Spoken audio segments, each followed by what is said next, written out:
Welcome to a tale woven from the threads of a fading dream.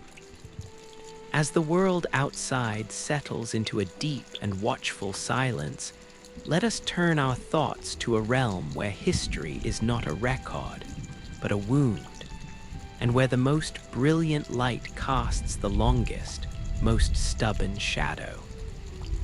It is a place of gilded spires and profound silence, of truths carved in stone and greater truths buried beneath them. Tonight, we will wander the spectral, mist-clad landscapes of the lands between, not as warriors, but as quiet observers of a grand and crumbling design. Our path follows the intricate dogma of the Golden Order, tracing its radiant promises back to the foundational sin it so desperately sought to conceal. This is a story of divinity and its discontents, of a perfect system built upon a single, terrible fracture.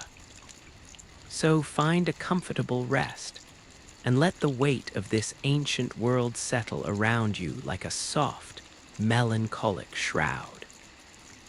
If these quiet explorations of hidden histories bring you peace, you are always welcome to follow along here, where we often wander such forgotten paths together. To understand the sin, we must first understand the world before the sin was necessary. We must imagine a time before gold, before the comforting, singular glow of the Erd-tree painted the heavens in hues of perpetual dusk and dawn. This was an age not of clarity, but of magnificent, terrifying fusion. The lands between were then a vast, seething crucible. This was not merely a place, but a state of being, a primordial soup of life where all possibilities churn together in a glorious, chaotic symphony.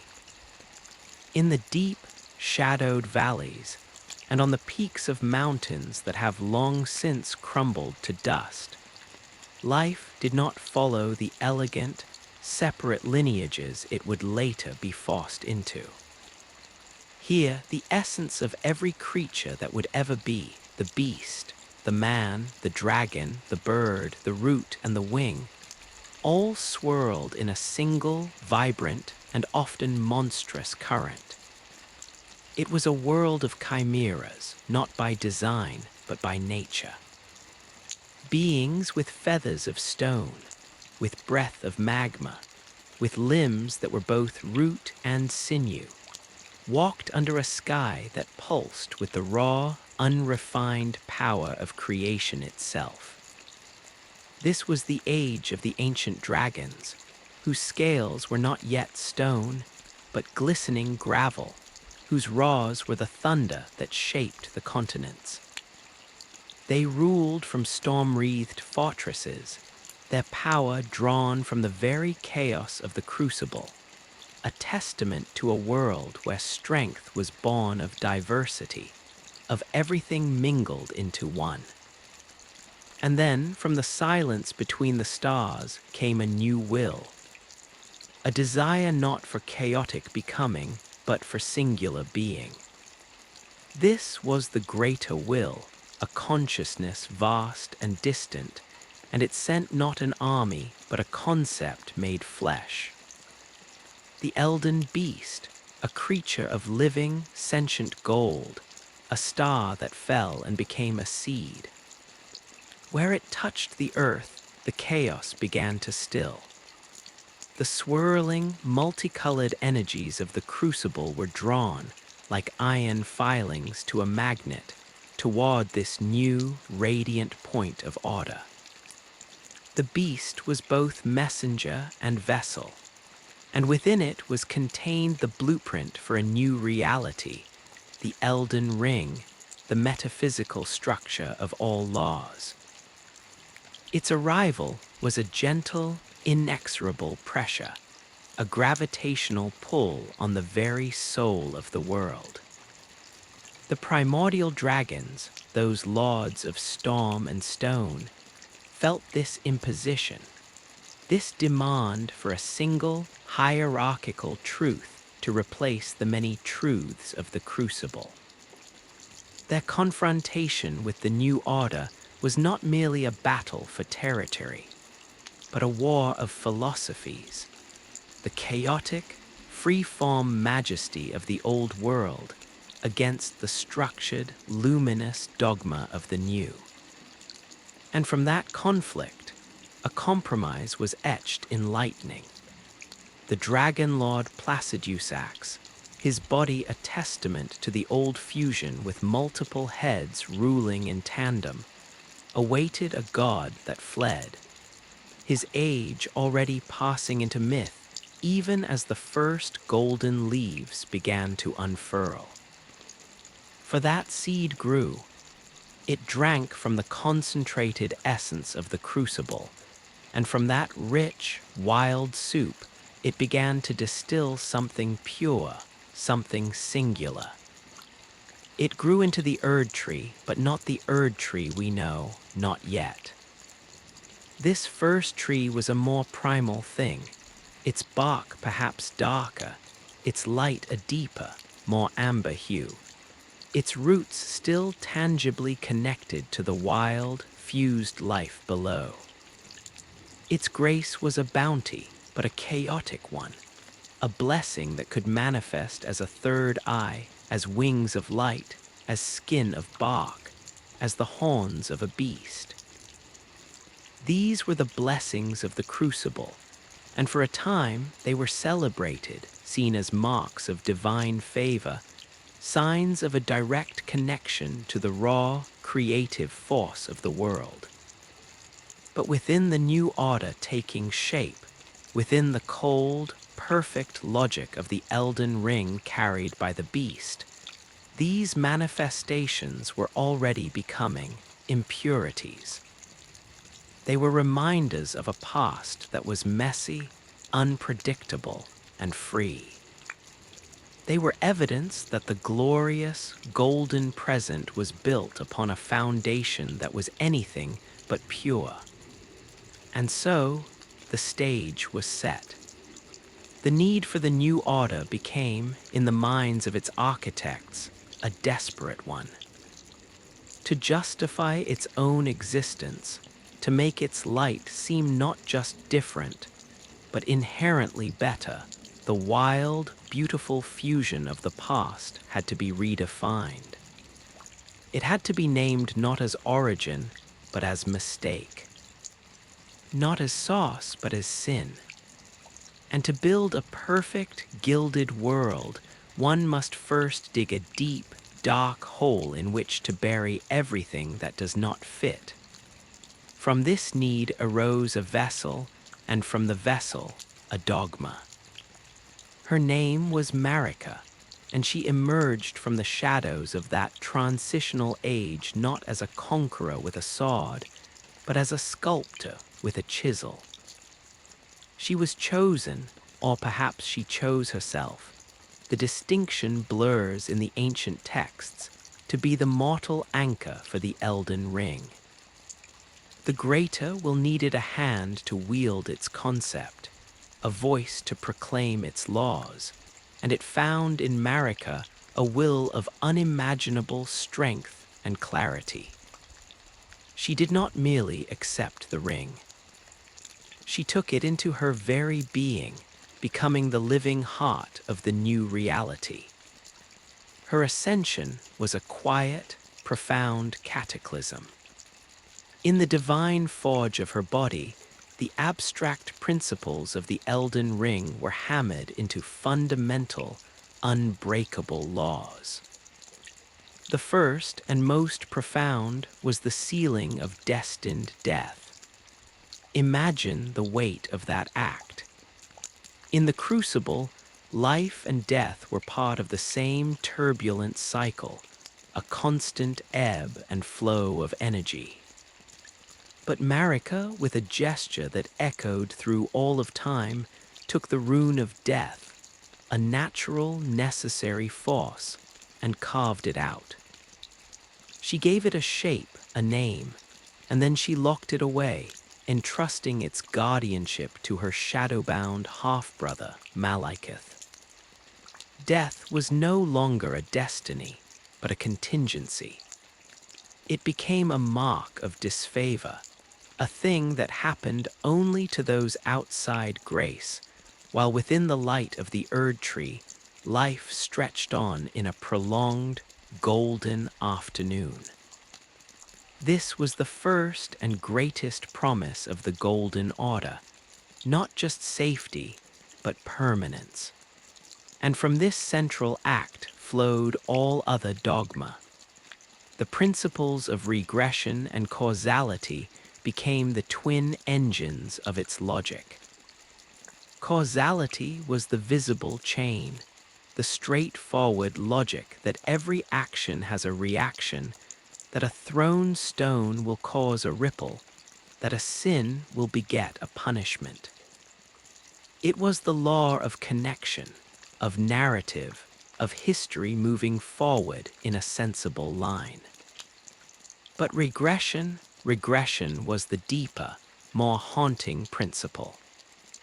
It was the pull back to the mean, the insistence that all things yearn to converge, to return to their point of origin.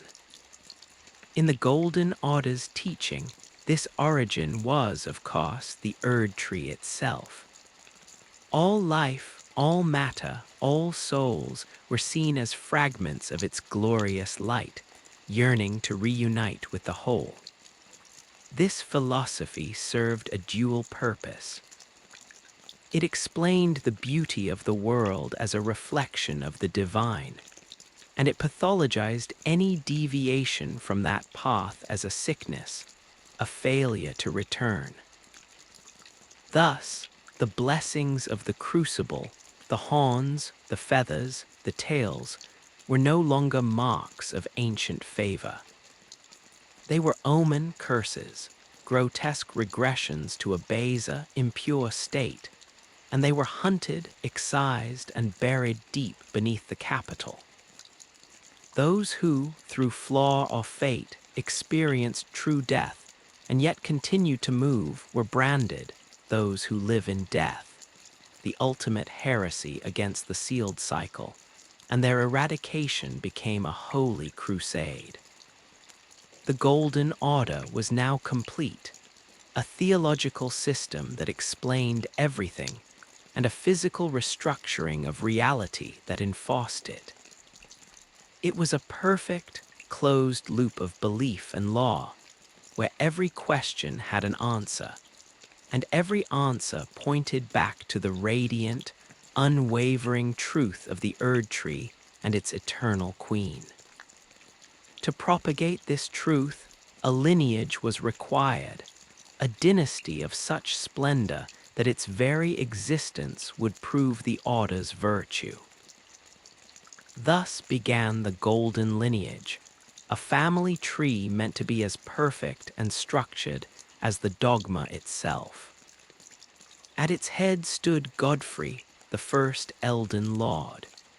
He was not a god, but a mortal of titanic strength, a warrior whose conquests had tamed the very giants and unified the lands under the Erd tree's boughs. His role was that of the strong arm, the enforcer of the peace that Marika's laws had wrought. In his eyes, the fierce, glowing light of the crucible still flickered, a relic of the wild age he helped end, later suppressed, and called the warrior's spirit. His union with Marika was a symbol of the perfect marriage between divine law and mortal strength, between the architect and the builder. Their children were to be the living pillars of the new age, and among them one shone brightest. Godwyn the Golden. His was a name spoken with reverence, a figure of such grace and martial prowess that he seemed to embody the Golden Order's ideal without effort. He was the prince who befriended the very dragons his parents had fought, who turned enemies into allies through sheer nobility. His soul seemingly as radiant and flawless as the Erd tree's light. He was the proof, the heir apparent, the living testament that the system worked, that it could produce perfection. But beneath this gilded surface, in the quiet, unlit corridors of the royal family, other seeds were sprouting. The principles of regression and causality, so clean in theory, became messy and cruel when applied to flesh and blood. Marika bore other children, not just to Godfrey. With her other self, the red-haired champion Radagon, she produced twins, Miquella and Mealinia. And from Godfrey's line in the shadow of Godwyn's glory came two sons, Morgoth and Mohg. They were born with the omen curse, their bodies marked by the very horns and tails that were now deemed monstrous regressions. The perfect lineage had produced living contradictions to its own dogma. The system's response was immediate and brutal. They were hidden away, shackled, buried deep in the sewers beneath the capital, their very existence a state secret, a shame to be erased. Morgoth internalized this self-hatred, loving the Erd tree that rejected him, becoming its secret, weeping defender. Mohg, festering in the dark, nurtured a different, more venomous love. Here, in the marginalization of its own blood, the Golden Order planted the first, deep-rooted seeds of its own discord. The hierarchy was absolute. Godwyn at the luminous peak, the Empyrean twins as mysterious, potentially divine successors, and the Omen twins in the literal and figurative underworld. The family was a microcosm of the Order itself, brilliantly ordered on the surface, and fractured by its own impossible standards beneath. The tension between Marika's remote divinity and Godfrey's soon-to-be-suppressed mortality, the unbearable weight of expectation on Godwyn, and the silent, seething resentment growing in the dark. These were not personal failings, but systemic ones. The dogma demanded perfection, and in its pursuit, it created its own monsters. And it was into this gilded cage of destiny that a new kind of child was born, Ranni the Witch. She was not of Marika's direct line, but the offspring of Radagon and his first queen, Rennala of the moon-swept academy of Rhea Lucaria. From her birth, she was marked as special, chosen by a separate, chilling fate. She was named an Empyrean, a being with the potential to succeed Marika, to host a god and shape a new order. Her assigned shadow, the wolf warrior blade, was a gift and a prison from the greater will itself. But Ranni's soul was not suited to gold. She was a creature of silver and shadow, her spirit drawn to the cold, silent wisdom of the dark moon, a power that existed outside the golden calculus of regression and causality. The destiny laid before her to become a puppet for a distant will, to perpetuate a system she saw as a beautiful, suffocating lie, was a fate worse than any death. She would not be a vessel. She would be an architect, but of her own design. And so, she conceived a plot of breathtaking audacity and profound cost. It required a weapon that could kill a god and a death that could break a cycle.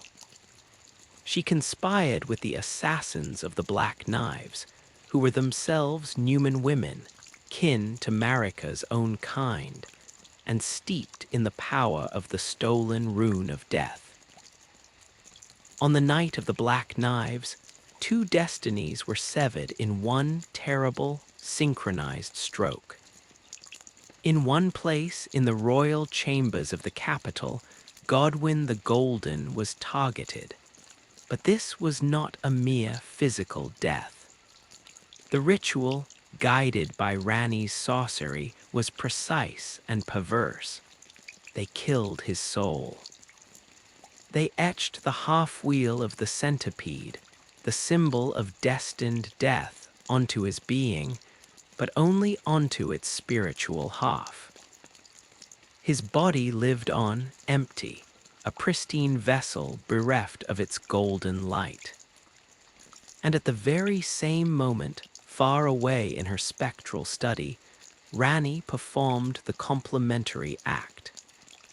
She turned the god-slaying blade upon her own flesh, killing her body completely, incinerating it to ash. But her soul, her will, her consciousness, that she transferred into a handmade doll, a small, cold body of ceramic and magic, freeing herself from the physical destiny the Greater Will had ordained. The aftermath was a silent, creeping horror. Godwyn's soulless body, the beloved prince, did not decay in the noble way of Erdtree burial. It became something else. It was planted at the roots of the great tree, a sacred site meant to honor him. But his death, a spiritual death that should not exist in an order where death was sealed, was a poison. From his corpse spread the death root, a pale, cancerous growth that seeped into the roots of the Erdtree itself, and from there into the very lands. It created a blasphemous parody of life, giving rise to those who live in death, not as a rare heresy, but as a spreading plague. The perfect prince had become the source of the perfect sin, and the Golden Order's foundational law, the sealing of death, was now visibly, catastrophically broken from within. And Rani, a ghost in a doll's body, watched from the shadows, her great rebellion a success. The first and most fundamental chain of her destiny shattered, even as the world began to weep from the wound she had helped to open. The silence that followed the night of the Black Knives was not an absence of sound, but a new quality of sound itself. A hollow, resonant quiet, like the echo in a bell after it has been struck a fatal blow. In the capital, the air, usually thick with the gentle hum of grace and the distant chorus of prayers, grew still and heavy. The light of the Erdtree did not dim, not at first, but it changed. It became a watchful light, a sentinel's gaze, as if the great tree itself was holding its breath, waiting for the poison in its roots to make itself known. There were no proclamations, no royal decrees to explain the loss. The absence of Godwyn was a presence more profound than any statue or tribute. It was a gap in the world's logic, a missing keystone in the arch of reality. People spoke in hushed tones, not of murder, but of a strange, unthinkable fading. The Golden Prince had not fallen, he had simply emptied. And in that emptiness, a chill set in, a subtle draught that seeped through the gilded halls and manicured gardens, a precursor to the winter to come. Marika's reaction was not one of maternal grief, but of cosmic fury tempered by an icy, calculating despair. The shattering of her perfect sun was the shattering of her perfect proof. Godwyn was to have been the living bridge between her divine eternity and the mortal lineage, the evidence that the Golden Order could produce a being of flawless grace. His fate was not just a personal tragedy. It was a theological catastrophe. The Queen Eternal, who had carved death from the world, was now confronted with a death that defied all her laws, a spiritual annihilation that left a living corpse. It was a mockery of her entire life's work. In the profound solitude of the Erd Tree's heart, within the sealed chamber where she communed with the ring, a fracture began. Not in the stone, but in her will. The unity of purpose between marika and the greater will, that seamless fusion of vessel and concept, developed its first hairline crack. The question, silent and terrible, must have taken root. If the Order could not protect its own paragon, what was it truly for? If its laws could be so precisely, so elegantly broken, were they laws at all, or merely suggestions written in fading light? Meanwhile, the physical consequence of that broken law began its slow, inexorable work. Deep beneath the capital, in the sacred catacombs where the roots of the Erd Tree drank from the Lanedel waters, Godwyn's body was laid to rest. But this was no return to the roots, no graceful regression to the source. It was an invasion. The death root, a pale, fibrous substance like petrified sinew, began to spread from his form. It did not grow with the vibrant, pushing energy of a plant, but with the patient, insidious certainty of a stain.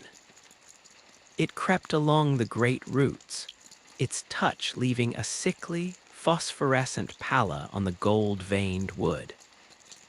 It seeped into the groundwater, a spectral contamination that flowed outward beyond the city walls, into the plains and forests and tombs of the lands between. Where it took hold, the natural order of life and unlife twisted. Creatures that fell did not return their essence to the Erd Tree in a gentle stream of golden motes. They stirred again, their bodies animated by a hollow, hungry mimicry of life, their eyes glowing with a faint, sorrowful blue light. These were the first true populations of those who live in death, not isolated heretics, but a rising tide. The catacombs, once serene resting places watched over by kindly watchdogs, became haunted, labyrinthine strongholds of this new, wrong existence. The air within grew thick with the smell of damp grave soil, and a strange, sweet-rotten scent, like marigolds left to decay. The Golden Order's response was swift, dogmatic, and ultimately futile. The doctrine, faced with this heresy, could only double down on its original premises. This was not a failure of the system, its enforcers declared, but a test of faith. The death root and its undead were a corruption, an external impurity to be purged with fire and blade. The establishment of the hallowed hunt, and later the zealous order of the golden fundamentalism, was a direct reaction to this plague. Warriors and monks took up sacred seals, their incantations not just weapons, but fervent denials of the reality before their eyes. They preached that regression would ultimately correct this error, that all this wrongness yearned to be drawn back into the Erd Tree's light and purified. But as they fought, as they burned the walking corpses and hacked at the pulsing death root, a silent, dreadful understanding must have begun to gnaw at the more thoughtful among them. The heresy was not being pushed back. It was spreading. And it was spreading through the very roots of their object of worship. The weapon was not striking at the limbs of the order, but at its heartwood. Every prayer for purification sent along the roots now had to travel through veins of spiritual necrosis. In the shadows, the architects of the calamity watched the unfolding consequences. Rani, her consciousness now a flickering blue flame within the meticulously crafted doll, observed from her rise at the Three Sisters. Her Luna observatory was a place of cold clarity, far removed from the emotional tumult of the capital. The success of her plot was absolute. She was free. The flesh that had been destined to be a gilded cage for a foreign god was ash on the wind. Her spirit was her own, a silver needle threading its own pattern, independent of the greater will's loom. Yet, the scale of the collateral damage, the transformation of Godwyn, the spreading death blight, was perhaps even vaster than she had anticipated. It is unclear if she felt remorse, or if such a sentiment was irrelevant to her calculus. Her goal was freedom from a destined path, and the path had been shattered. That the shards were cutting deep into the world was a secondary reality, a problem for those still trapped within the old design. Her gaze was fixed forward on the dark moon, on a future order of stars and chill silence, where fate would be a choice, not a decree. The suffering of the present was the birth pangs of that new age. Her fellow Empyreans, Miquella and Melania, children of Radagon and Marika, felt the shockwaves in their own secluded realms. For Miquella, the unalloyed golden child, the plight of Godwyn and the spread of Deathroot represented the ultimate failure of his mother's golden order. His was a mind of boundless compassion and terrifying intellect, and he saw not heresy, but a profound sickness. The order was sick. It was rejecting parts of itself, and in doing so, creating monstrous counterreactions. His response was not to purge, but to cure. His great work, the Halig Tree, was already underway, an attempt to grow a new Erd tree, not from the dogma of exclusion, but from the principle of unalloyed inclusion. A tree that would shelter the unwanted, the albinorics, the misbegotten, those afflicted with scarlet rot like his sister. The shattering, begun by Godwyn's death, only hardened his resolve. If the old tree was poisoned, one must grow a new one from purer principles. His methods, however, led him into realms of taboo. To transcend the limits of his eternal childhood, he delved into the essence of the primordial crucible, that forgotten age of fusion, seeking a way to unify what the Golden Order had torn asunder. His abduction by Moog, his own omen-blooded kin, was a cruel irony, a would-be savior of the cursed, taken by one whose curse had festered into a new, bloody form of worship. Melania, the blade of Miquella, felt the world's fracture as a physical vibration in the scarlet rot that slept within her flesh. The stability of the Golden Order had been a kind of pressure, holding her own in a corruption at bay. With that pressure destabilized, the rot stirred. Her devotion was not to the Erd tree, but to her brother and his dream of a halig tree. The spreading sickness in the world mirrored her own, and in her fierce, silent way, she understood it as a symptom of the same disease. A world out of balance, rejecting itself.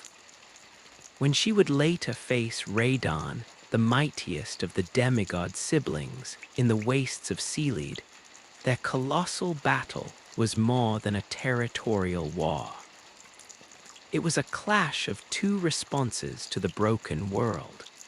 Radon's desperate, gravity-defying attempt to hold everything, even the falling stars, in its old, familiar place, and Melinia's unconscious unleashing of a new, terrifying order of decay and rebirth. Her bloom was not merely an attack. It was a statement written in pestilence, the eruption of the inner reality onto the outer world, a forced regression to a state of chaotic, fungal life that predated even the crucible. And what of the first demigods, the hidden omen twins? For Morgoth, the grace-given, the night of the black knives and its aftermath, was a perverse validation of his tortured faith. The world was falling into sin and disorder, just as the dogma had always warned. His beloved Erd tree was under attack from a spiritual poison. This gave his lonely vigil a desperate, tragic purpose. Emerging from the sewers, taking the mantle of the fell Omen King, he sought not to claim the Elden Ring for himself, but to defend its broken remnant from all who would approach it. He became the guardian of a ruined throne, lashing out at his siblings with a fury born of profound, self-loathing loyalty. He saw their ambitions as the final, selfish strokes that would shatter the world completely, blind to the fact that the shattering had already occurred, and that his own cursed existence was one of its first symptoms. His strength was immense, his will indomitable, but it was a will bent entirely on preserving a ghost. Mohg, meanwhile, festering in his blood-soaked palace deep in the subterranean nightmare, saw opportunity in the chaos. The old order was wounded, its golden light now casting long, inviting shadows. The marginalization he had suffered, the curse that had branded him a monster, became the cornerstone of his new faith. He would not seek grace from a tree that rejected him. He would cultivate a different kind of divinity altogether, one born of blood, communion, and secret, shared curse. His kidnapping of Miquella was not merely an act of malice, but a sacred ritual. He sought to force a new dynasty into being, to use Miquella's Empyrean essence as a vessel for the formless mother, a primordial outer god of blood. In the deep, warm dark, far from the cold, judgmental light of the Erd tree, Mohg preached a gospel of embrace through wound, of power through exsanguination. His was the ultimate regression, not back to the Erd tree, but back to a state of visceral, pulsating life fluid before form, before order, before light. The shattering provided the cover, the chaos, in which such a blasphemous rite could be dreamed and attempted. Thus, the single, precise cut of the black knives did not just kill a prince and free a witch. It released the tensions held in check by the Golden Order's rigid frame. Every contradiction, every suppressed truth, every marginalized soul found the space to expand into its own terrible, full-blown reality. The age of fracture was not an event, but a state of being, a world where every fundamental law was now a subject of debate, enforced not by divine decree, but by the strength of the demigod who championed it. The great runes, the shards of the shattered Elden Ring, were more than pieces of power. They were crystallized ideologies. Godric's was the pathetic, diluted obsession with lineage itself. Renala's, held by Radagon, was the endless, fragile cycle of perfect, futile rebirth. Radon's was the sheer, straining will to stasis. Rykid's was the blasphemous desire to devour the very system, to become a world serpent of rebellion. And each demigod, holed up in their fortress, their academy, their manor, or their nightmare, waged war not just for territory, but for the very meaning of existence.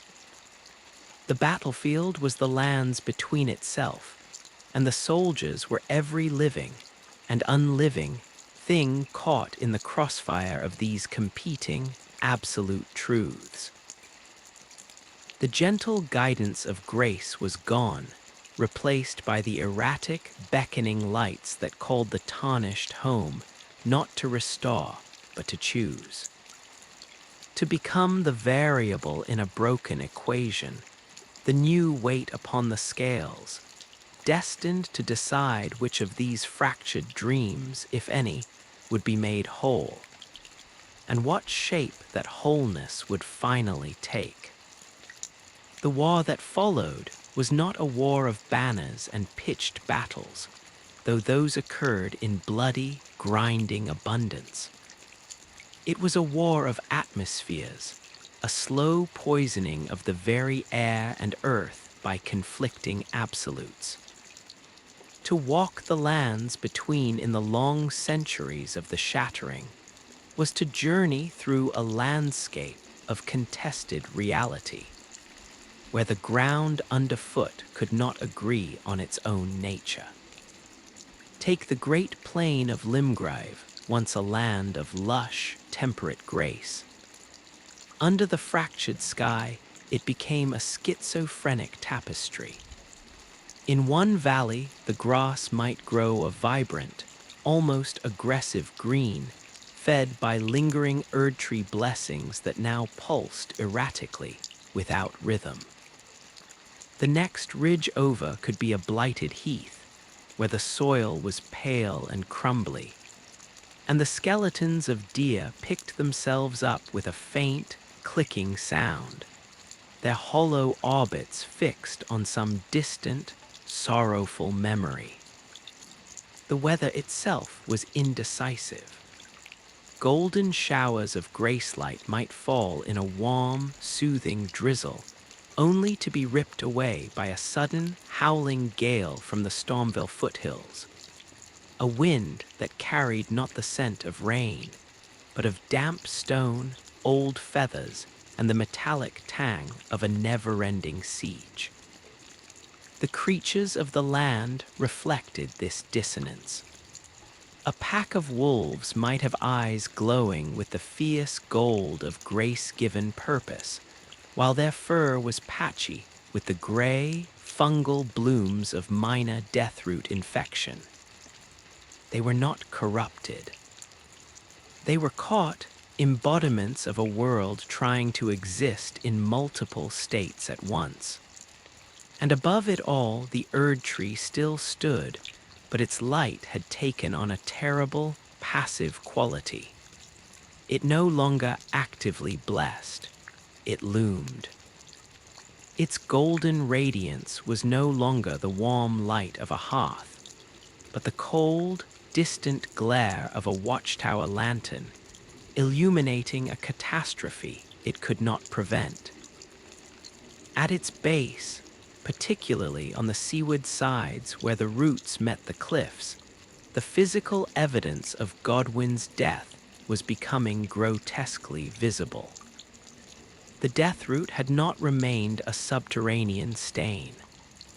In places, it had erupted through the soil and rock, forming great, gnarled excrescences that pulsed with a faint, sickly bioluminescence.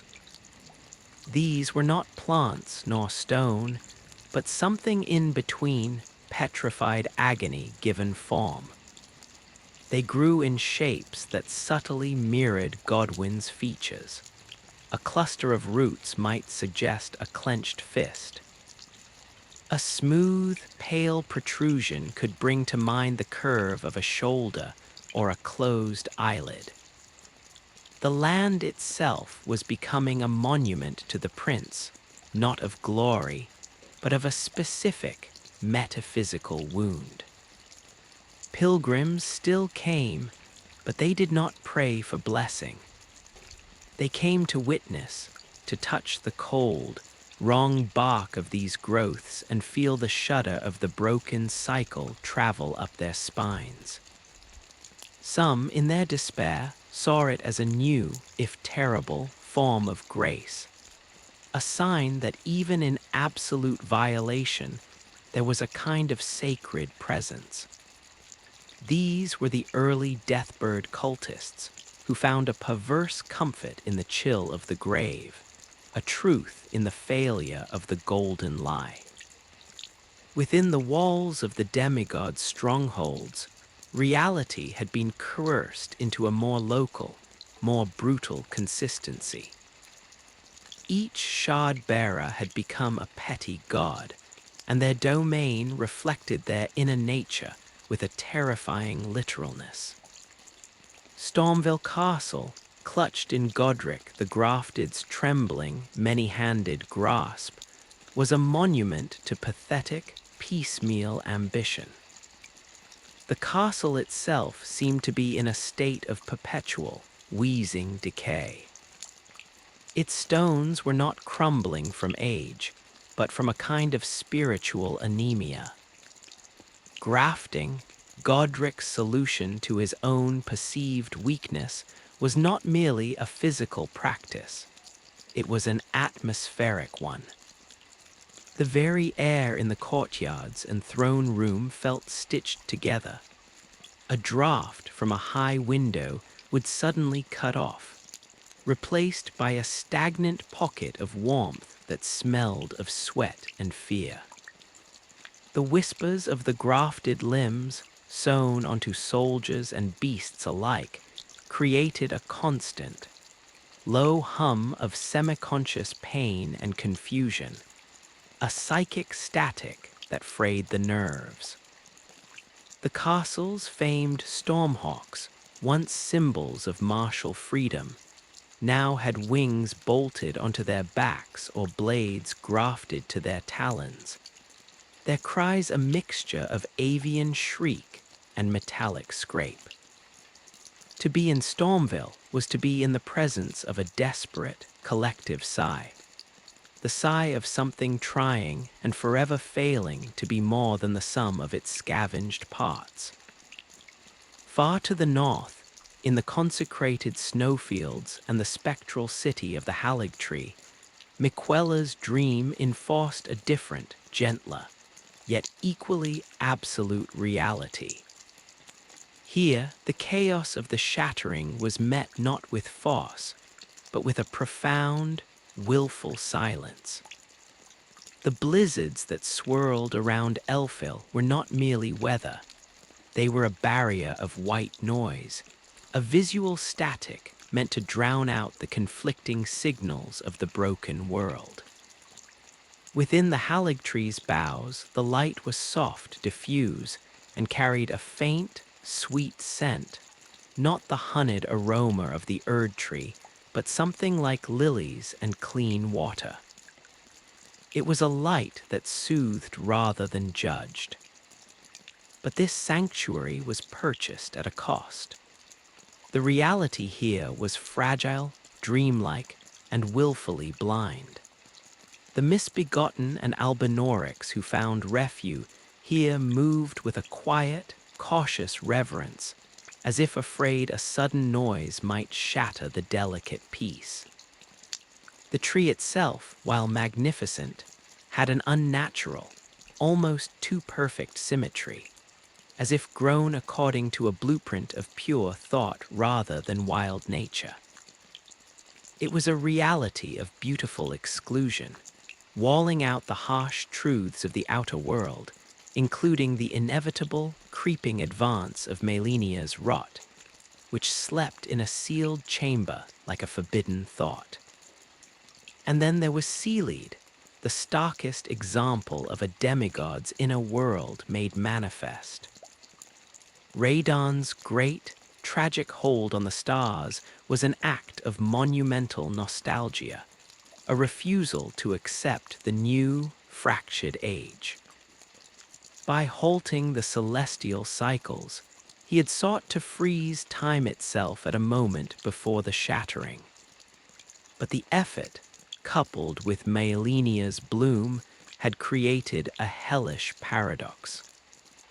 The sky over Seelead was a perpetual, bruised twilight, the arrested stars glowing like fixed, accusing eyes. The land below was a battlefield where two conflicting realities had collided and fused into a nightmare. The scarlet rot was not just a disease, it was a vibrant, aggressive ecosystem of decay. It pulsed with a life of its own, great fungal blooms breathed out spores in visible, crimson clouds. The very earth softened into a spongy, living flesh. Insects the size of hounds, their carapaces gleaming with wet, red chitin, skittered through forests of petrified, rot-eaten trees. Yet, amidst this seething, forward-churning corruption, Radon's will imposed a terrible stasis. His soldiers, those not consumed by the rot, were trapped in endless, mindless combat, repeating the same charges and retreats for centuries, their consciousness eroded by the sheer, grinding weight of halted time. The roaming, maddened Radon himself was the heart of this contradiction. A creature of immense, kinetic power, reduced to a wandering, bestial monument to his own impossible effort. To be in Seelead was to feel time as a solid, suffocating substance, shot through with veins of frenetic, devouring life. Through this broken world moved the tarnished, called back by a grace that had become ambiguous, even capricious. The guidance of grace was no longer a gentle pull toward a singular destiny. It was a series of erratic, beckoning sparks, pointing sometimes toward a great rune, sometimes toward a forgotten secret, sometimes toward what seemed like certain, meaningless death. For the tarnished, perception itself became a battlefield. To look upon the world with the eyes of Golden Order fundamentalism was to see a glorious edifice in tragic, besmirched decay, a divine puzzle to be put back together. To look with the eyes of those who live in death was to see a world finally revealing its true, Soma nature, where the golden age was the aberration. To look with Rani's eyes was to see a gilded prison from which one must escape, its suffering a necessary price for liberation. The tarnished were the ultimate outsiders, their very souls a blank parchment upon which the conflicting narratives of the lands between fought to be written. Every encounter, every ruined village, every haunted castle was a piece of evidence in a trial where the crime was the breaking of the world, and every demigod was both defendant and prosecutor. In the deep places, the consequences of the shattering resonated in stranger, more primordial ways. The eternal cities of Nokron and Nixtella, buried deep beneath the earth, had long lived with their own shattered moon and their own grief. The fall of their false, starry sky was an ancient cataclysm, but the recent breaking of the surface world's order sent new tremors through their silent halls. The mimic tears, silver beings of liquid mercury, became more restless, their imitations less perfect, as if the concept of a stable original to copy was fading.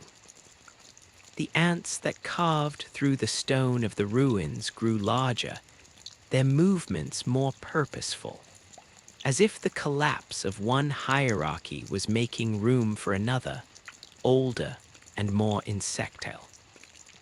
And in the deepest, most sacred lake of rot, connected to Melenia's bloom, the outer god of scarlet rot stirred in its ancient slumber, feeling the barriers between its realm and the world above grow thin, not from invasion, but from the world above becoming more like it, a place of relentless, transformative decay.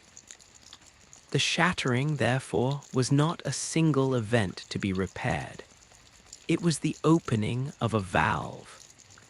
The pressure that was the golden order, a pressure that had held a specific, singular reality in place, was released. What flowed out was not chaos, but the multitude of suppressed potentials that had been straining against that pressure for an age. The war of the demigods was a surface symptom. The deeper truth was a war of possible worlds, each with its own gravity, each pulling on the substance of the lands between, stretching it into impossible, contradictory shapes. The fog that rolled in from the sea, the strange, lengthening shadows cast by the unmoving sun, the way memories seemed to bleed from one place to another. These were not mystical flourishes. They were the physical symptoms of a reality that had lost its anchor, adrift on a sea of conflicting truths, waiting for a new, decisive will to choose a direction, and in choosing, drown all other possibilities forever. The silence deepened, not into peace, but into a kind of listening stillness. It was the quiet of a vast, ornate clock whose mainspring has snapped, leaving all its intricate gears frozen mid-turn. The ticking had ceased, but the tension remained, coiled in the unmoving brass in the suspended pendulum. So it was with the lands between. The frantic, explosive violence of the initial shattering, the clashing of demigod armies, the unleashing of god-slaying powers, had, over the weary centuries, bled itself into a stagnant, pervasive dread. The war was no longer a series of battles, it was a climate, a permanent condition of mistrust, where the very soil seemed to remember the blood it had drunk and yearned for more. In this long, gray afternoon of the world, the minor powers, those who were not demigods, but who had carved out their own pockets of meaning in the cracks of the great conflict, began to whisper, to plot, and to enact their own small, desperate salvations. Their stories were like capillaries, tiny but essential, carrying the lifeblood of hope and horror to the furthest extremities of the dying body. Consider the humble, tragic figure of a nomadic merchant sitting alone at the edge of the weeping peninsula. His kin, scattered and persecuted, had been driven to the margins long ago, their eyes gouged out in a past bout of golden zealotry. Now, in the silence, he hears more than most. He hears the faint, discordant melodies that drift on the wind from the other merchants, each isolated in their own ruin, their own grave. They play their instruments not for coin, but to stave off a deeper silence, the silence of the frenzied flame, the madness of absolute, annihilating unity that whispers to them from the void. His tune is a thread, thin and wavering, connecting him to a diaspora of despair. Every note is a defiance, an assertion of individual sorrow against the collective scream of nihilism that promises to burn all difference, all pain, all complexity away into a warm, silent, orange nothing. His reality is one of profound, melodic loneliness, a testament to the fact that when the great narratives fail, the smallest personal song becomes an epic of resistance. Or journey to the ruins of a minor lord's manor in Liurnia. The lord is long dust, but his chief perfumer, a man named, perhaps, Albus, remains. With the breakdown of the golden order's alchemical certainties, the art of perfumery has mutated. It is no longer merely about creating sense of allure or sanctity. It has become a science of atmospheric manipulation, a way to carve out a temporary, sensory reality. In his crumbling workshop, Albus distills not flowers, but memories and intents. A vial of uplifting aromatic is more than a tool for battle. It is a bottled fragment of forgotten courage, a smell that briefly convinces the wearer that the world still has heroes and causes worth dying for. A spark aromatic is the essence of sudden, clarifying anger, a scent that cuts through the fog of despair. For the perfumers, the shattering is a sensory catastrophe. The world smells of rot, of ozone from stalled storms, of cold stone and melancholy. Their craft is a desperate attempt to reintroduce other notes into the olfactory landscape, to prove that reality can still smell of iron will, of protective devotion, of something other than slow decay. They are architects of invisible, temporary fortresses built from scent alone. And then, in the shadows of the capital itself, move the assassins. Not the black knives, whose work was a singular, world-altering strike, but their lesser cousins, the knight's cavalry. Clad in funereal black steel that seems to drink the erratic grace light, they are no longer merely enforcers of a royal will. That will is shattered. Now, they patrol the broken roads between the fragments of reality, becoming something more akin to rogue phenomena, like localized gravity wells or walking patches of deepest night. Their purpose has blurred into instinct. They hunt. They enforce not law, but a kind of stark, existential consequence. To encounter them is to be reminded that even in a world without clear rules, violence remains a constant, a dark sacrament. The rhythmic, doom-laden clop of their spectral steeds' hooves is a sound that says, even in chaos, there will be hunters. Even in the end, there will be something that pursues. They are the embodiment of the causality principle, stripped of its golden justification, the bare, brutal fact that actions attract reaction, that movement draws attention, that life, however beleaguered, is a flame that summons the moths of predatory silence. High above, in the floating ruins of Farum Azula, time itself behaves differently.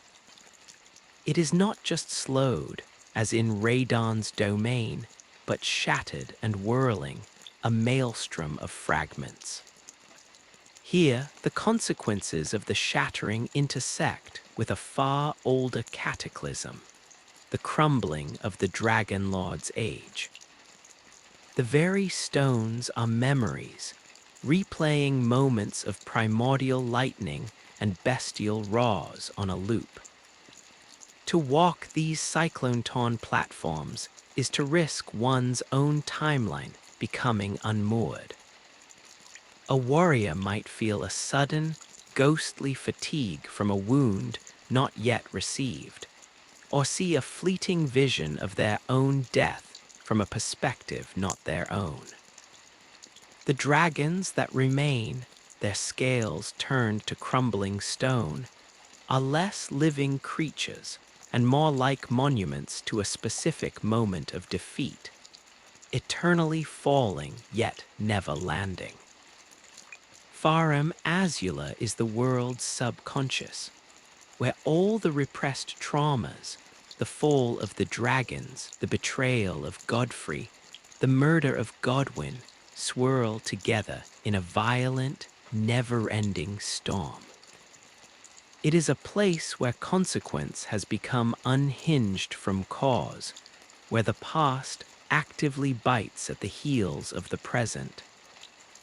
The shattering did not cause this.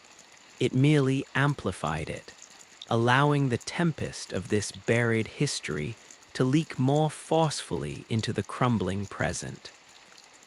Beneath this, in the profound, warm dark of the deep-root depths, sits fear. She is another kind of architect, building not with stone or scent, but with embrace. In the face of a world that hates what Godwyn has become, she offers love. Not a pure, golden love, but a comfortless, compassionate love, the love of the grave. Her chamber is a womb of shadows and soft murmurs. Those who live in death gather to her, not as a queen, but as a mother. She sees in their hollow existence not a heresy, but a new form of life, fragile and unwanted. Her goal is not to cure them, but to legitimize them. By weaving the curse mark of death into a mending rune, she seeks not to restore the golden order, but to amend it, to create a new order where those who live in death have a sanctioned place, where the soul and the body can part ways without it being a cosmic crime. Her reality is one of profound, melancholic acceptance. The chill of Godwyn's presence, which spreads like a frost through the roots, is to her not a poison, but a new kind of sap, the vital fluid of a different, more honest world. Her embrace is deadly to those still clinging to the old grace, but to the lost and the spurned, it is the only warmth left in all the lands between. She represents the ultimate regression, a return not to life nor to pure death, but to the quiet, connected state in between, a collective sleep where all are equal in their stillness. Meanwhile, the very wildlife of the lands mutates, adapting not to a new environment, but to a new metaphysical truth. The rune bears, colossal and furred in mossy stone, are not merely angry beasts. They have become guardians of forgotten ley lines, their bellies full of glintstone and their spirits attuned to the raw, unshaped magic that leaks from the world's wounds. They are manifestations of the land's raw, undirected fury. The giant crayfish of Liurnia, with their impenetrable shells and startlingly precise sniper's spit, are like organic artillery pieces, evolved to defend the stagnant lakes against any intrusion, embodying a principle of territorial isolation. The land octopi, with their unnerving intelligence and habit of dropping from trees, represent a reality where the boundaries between earth, water, and creature have dissolved into a single predatory strategy. These are not random monsters. They are the ecosystem internalizing the chaos. They are the logic of the shattering made flesh and chitin, opportunistic, hyperspecialized, and merciless.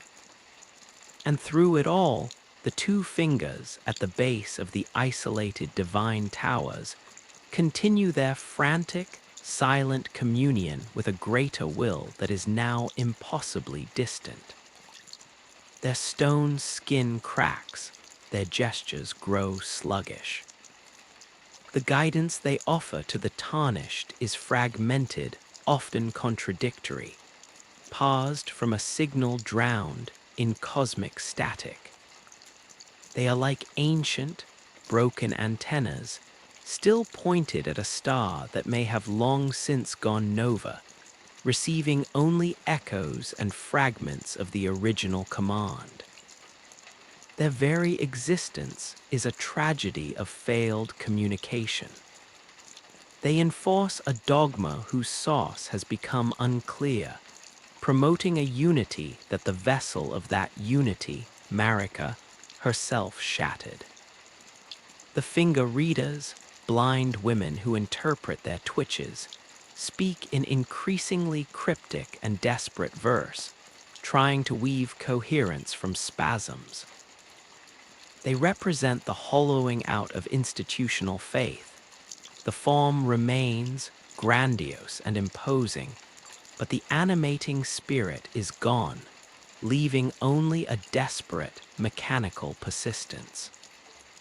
This is the world the tarnished steps into. It is not a world waiting for a hero. It is a world suffering from a crisis of meaning. Every step is a negotiation between competing truths.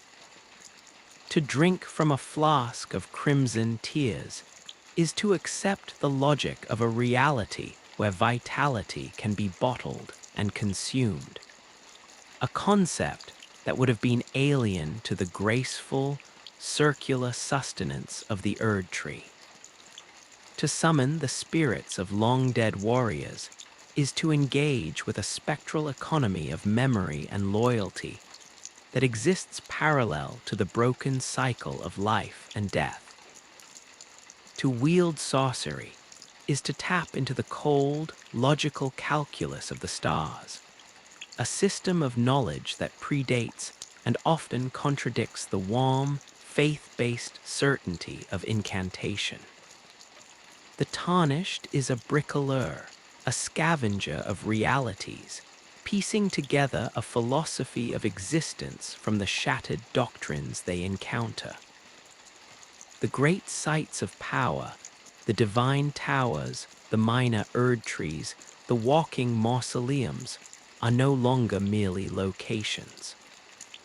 They are arguments. A divine tower argues through its sheer, isolated height for a return to a singular, top-down authority. A minor Erd tree with its sickly, pallid glow argues for a diluted, decentralized version of the same. A walking mausoleum, with its legs of stone and its bell that silences the ghosts within, argues for the containment and burial of dead gods, for a world that moves on by carrying its grave on its back. The tarnished does not just travel from place to place. They travel from thesis to thesis, each one a potential foundation for a new world. In the face of this, the demigods in their fastnesses are almost pitiable. They are no longer active shapers, but custodians of their own entrenched dreams. They have become their own ideologies, trapped by them. Riked in the bowels of MT. Gelmia has so fully embraced the devouring blasphemy that he is no longer a man who leads a revolt. He is the revolt itself, a screaming, serpentine maw that can only consume, never build. Renala, in her lucid moments within the Academy library, is lost in the narcissistic, closed loop of her amber egg, endlessly rebirthing perfect, fragile facsimiles in a world that has no place for them.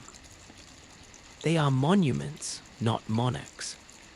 Their power is vast, but it is a power of inertia, of a reality bent so severely around their will that it can no longer spring back. And at the center, in the heart of the Erd tree, behind the thorns that are both barrier and symptom, Marika waits. Or rather, the shape of Marika waits. What remains of the Queen Eternal, crucified upon the shattered carcass of the Elden Ring, is a question mark. Is she penitent? Is she broken? Is she, in some final, terrible act of will, waiting for a strength sufficient to not just mend the ring, but to break her own crucifix? The hammer she used to shatter the ring lies at her feet. It is the tool of ultimate deconstruction. The question posed to the tarnished is not merely, can you rebuild? But what will you rebuild, and with what tools? Will you use the hammer or the needle? Will you seek the anvil of order, or the loom of the stars, or the warm, forgiving dark of the grave? The journey through the lands between is the gathering of evidence for that final, world-defining answer. Every sorrow encountered, every loyalty tested, every shattered ideal examined, is a piece of the answer taking shape in the silent forge of the tarnished's will. The fog over the lands is not just mist. It is the unresolved potential of every possible future, waiting for a breath to give it form, for a choice to give it a single, irrevocable direction. The weight of that choice hangs in the air, thicker than the Liurnian fog, more persistent than the ash of Mount Gelmia. It is a choice that begins not with a grand pronouncement, but with the accumulation of 1,000 minor sensory details. The way the light falls, the whispers in the wind, the taste of the air in different corners of this broken, breathing world. To understand the fulcrum upon which all futures balance, one must first listen to the world's new, fractured languages. It speaks not in the unified hymn of grace, but in a cacophony of echoes, each a ghost of a possible truth. Listen, for instance, to the sound of rain in the Altus Plateau after the long stalemate has settled. It is not a cleansing rain. It falls through the perpetual golden haze, each drop a tiny prism that fractures the Erd tree's light into brief, discordant spectrums before it hits the earth. The sound it makes on the broad, waxy leaves of the herba plants is a soft, ticking percussion, like the slow, uncertain counting of a broken clock. In the puddles that form in the ruts of abandoned merchant carts, the water does not clear. It swirls with a faint, iridescent sheen, a mixture of golden pollen, minuscule spores of rot carried on the wind from seaweed, and the almost imperceptible, silvery dust of glintstone drifting down from the arrested stars above. This rain does not nourish, it merely moistens the stagnation. It is the weather of a world held in a sigh, a meteorological expression of the profound indecision that has gripped the cosmos. Farmers who still cling to their plots, those few not transformed into listless, wandering nobles or frenzied madmen, collect this water in barrels and stare at its oily surface, wondering if it will bless their crops or curse them with strange, unwanted growths. The rain itself cannot decide, or feel the texture of the stones in the outer walls of Lanedell, the royal capital. Once, they were seamless, golden white marble, polished by devotion and weather to a soft, luminous glow. Now run your hand along them. The surface is no longer uniform. In patches, it is still warm and smooth, retaining a memory of the sun. An inch over, it is shockingly cold and rough, its crystalline structure invaded by a creeping, gray lichen that feels like powdered bone.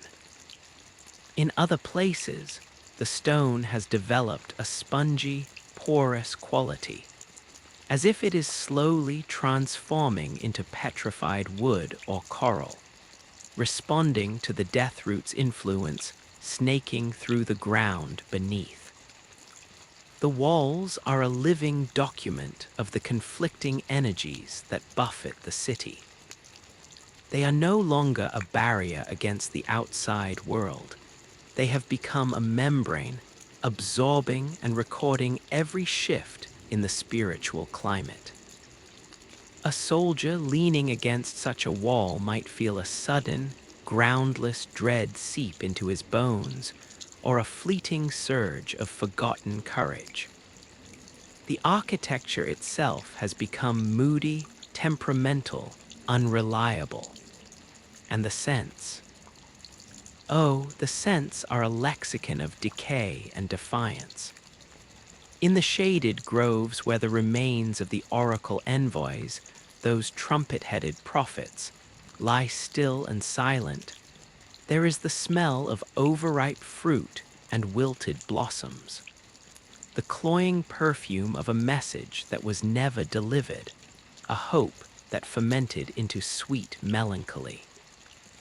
In the caves where the kindred of rot, the larval children of the scarlet goddess, squirm and cheer up, the air is a humid cocktail of sweet decay, like honey left in a sunlit grave, and the sharp, alkaline tang of primordial life. It is not a foul smell to the initiated, but a potent, intoxicating one, speaking of relentless transformation. Contrast this with the scent in the churches where the few remaining fundamentalist monks pray. There one smells dry parchment, the faint, clean ozone of holy lightning, and the underlying, ever-present note of dust, the dust of dogma, of answers that have long since crumbled to powder, but are still reverently swept and rearranged. Each scent is a territory, a claim about the nature of existence. To follow one's nose through the lands between is to walk a path of philosophical allegiance. This sensory disarray is the breeding ground for the most profound consequence of the shattering. The crisis of identity, when the fundamental laws of life, death, and purpose are broken, the question, "What am I?" becomes a labyrinth with no center. This crisis manifests not only in people, but in the very concepts that bind society. Take the concept of the hero. In the age of the Golden Order, a hero was a clear, defined figure, one who enacted the will of the Erd Tree, who fought against clear heresies, whose victories reinforced the singular narrative. Now, a hero is a paradox. Is the hero the tarnished, struggling to mend a broken world? Or is the hero the humble jarite, crafting living vessels in the hope that they will one day contain a perfected, gentle strength?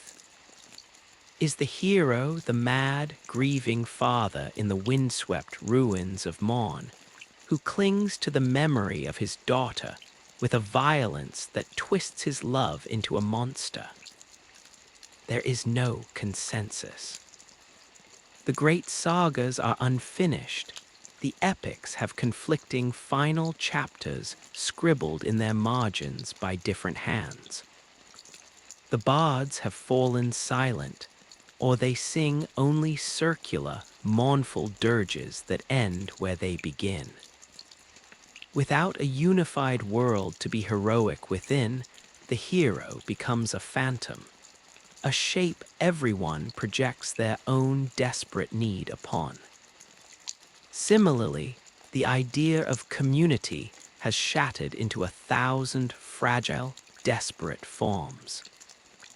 In the village of the Albinorics, hidden in the Liurnian Mayas, community is a secret whispered in creaking, artificial voices, a bond forged from shared rejection and the fragile, second life magic of the silver tears.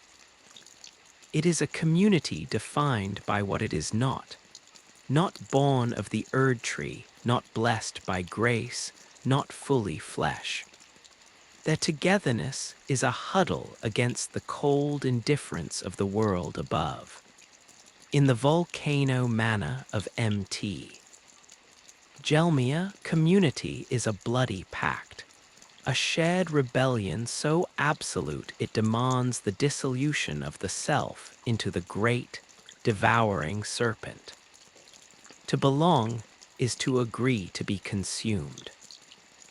In the round table hold, that spectral refuge for the tarnished, community is a temporary, tense alliance of ghosts, each haunted by their own past and driven by a different interpretation of the same faint grace.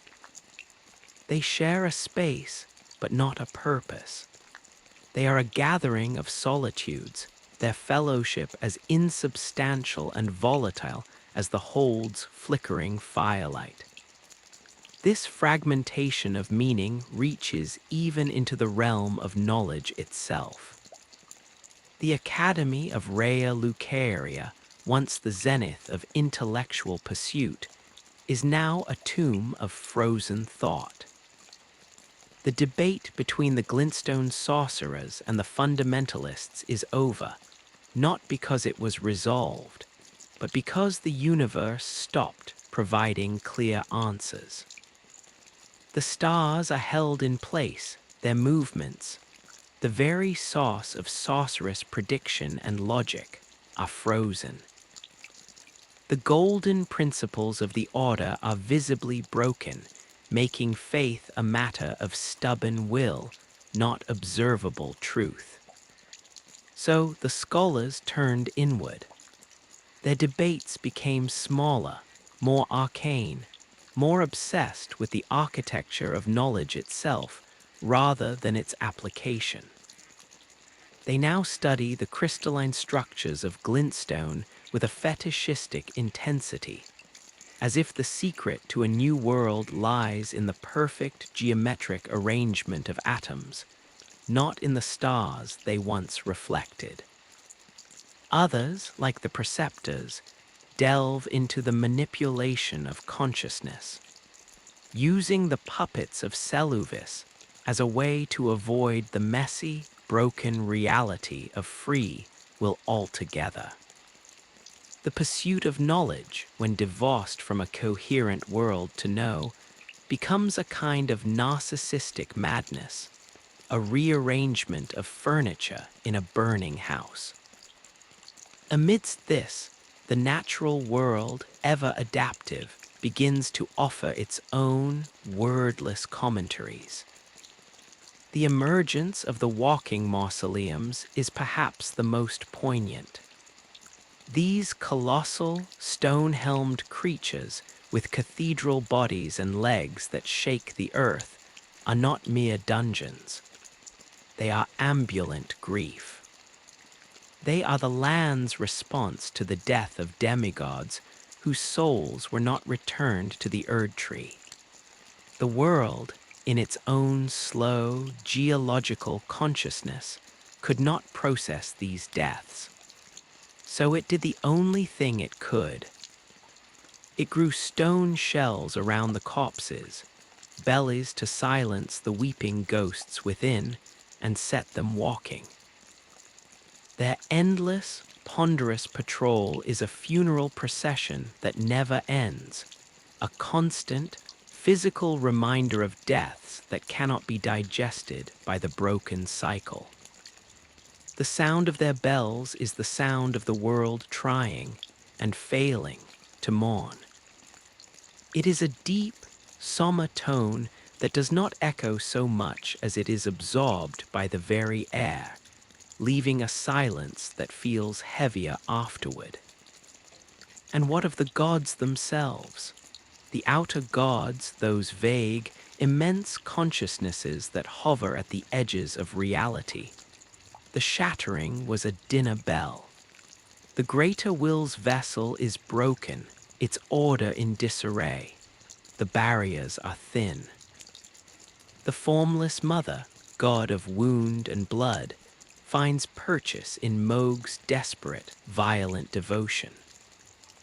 The scarlet rot, perhaps not a conscious god, but a primal force of decay and rebirth, finds its avatar in Maelenia's suffering and blooms spectacularly in Seaweed. The frenzied flame, the nihilistic desire for the end of all distinction, whispers through the cracks in the world to the lonely and the hopeless. The dark moon, a cold, logical counterpoint to the golden sun, waits patiently for Rani's chosen age.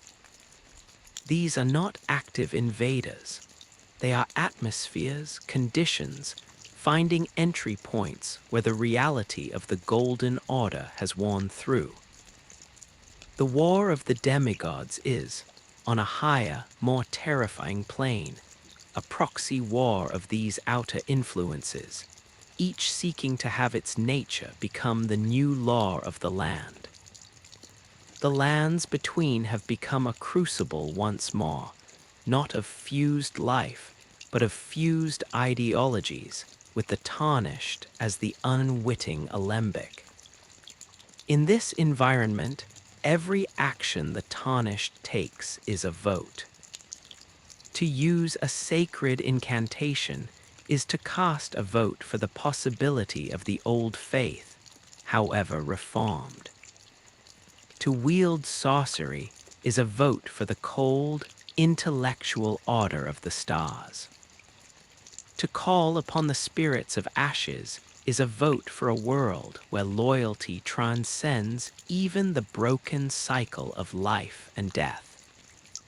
To embrace the flame of frenzy is a vote for the end of all voting. There is no neutral ground.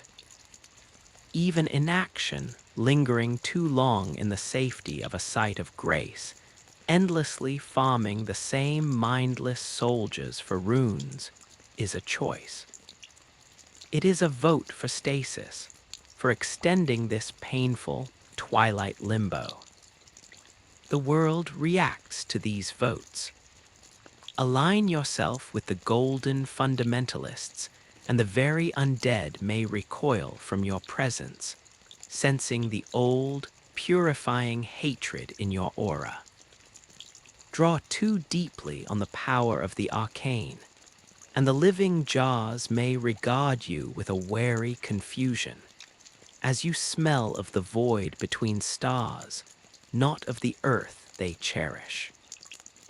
The world is a sensitive instrument, and the tarnished's accumulating choices tune it, slowly, inexorably, toward one final, resonant frequency. This is the true, exhausting weight of the journey.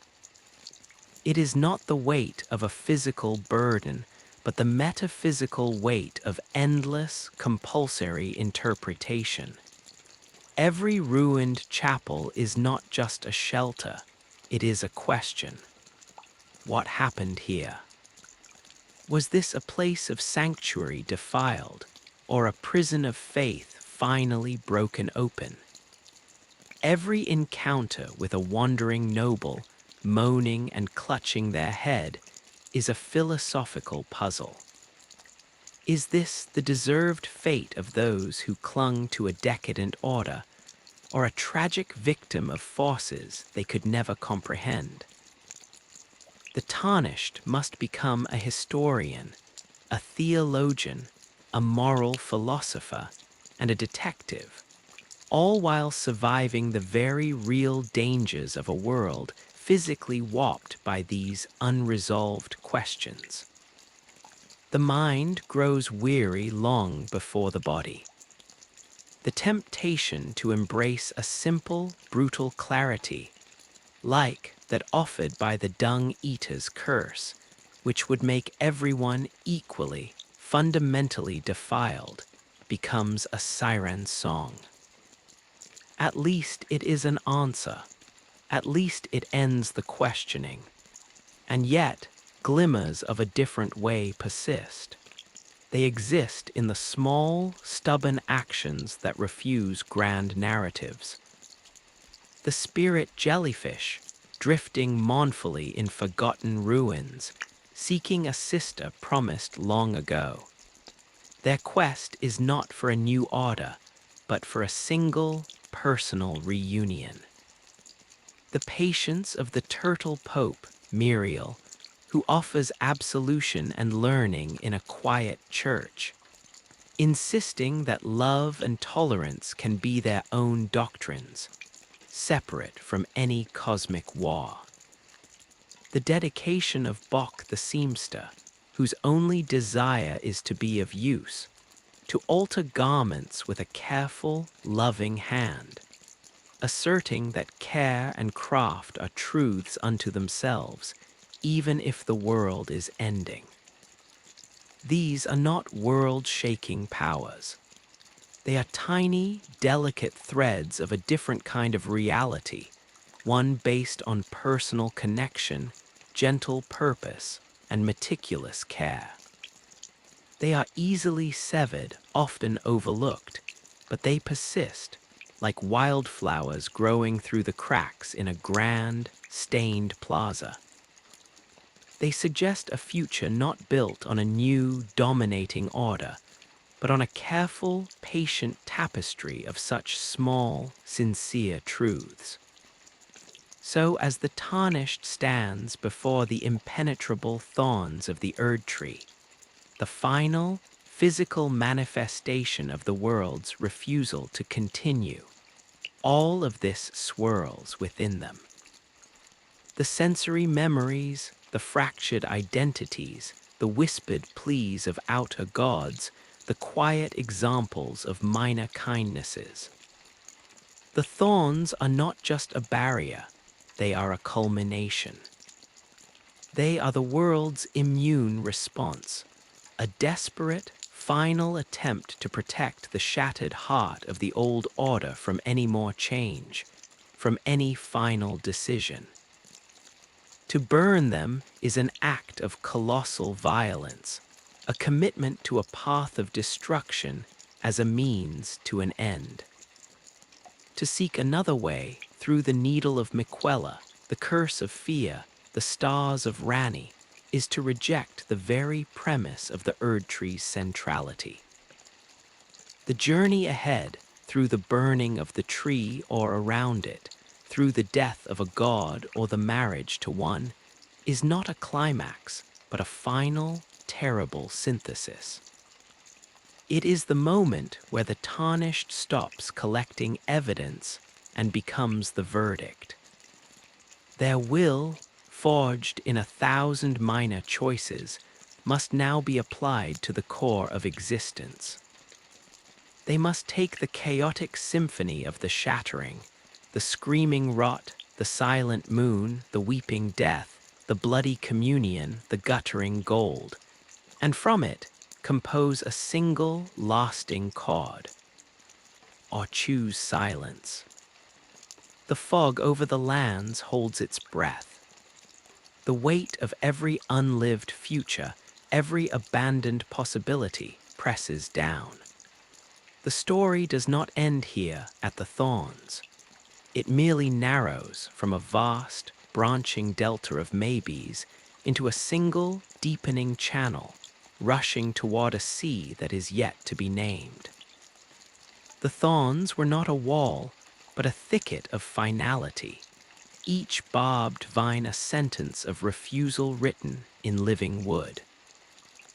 They coiled and knotted with a density that swallowed sound and light, creating a sphere of profound quiet around the base of the Erd tree.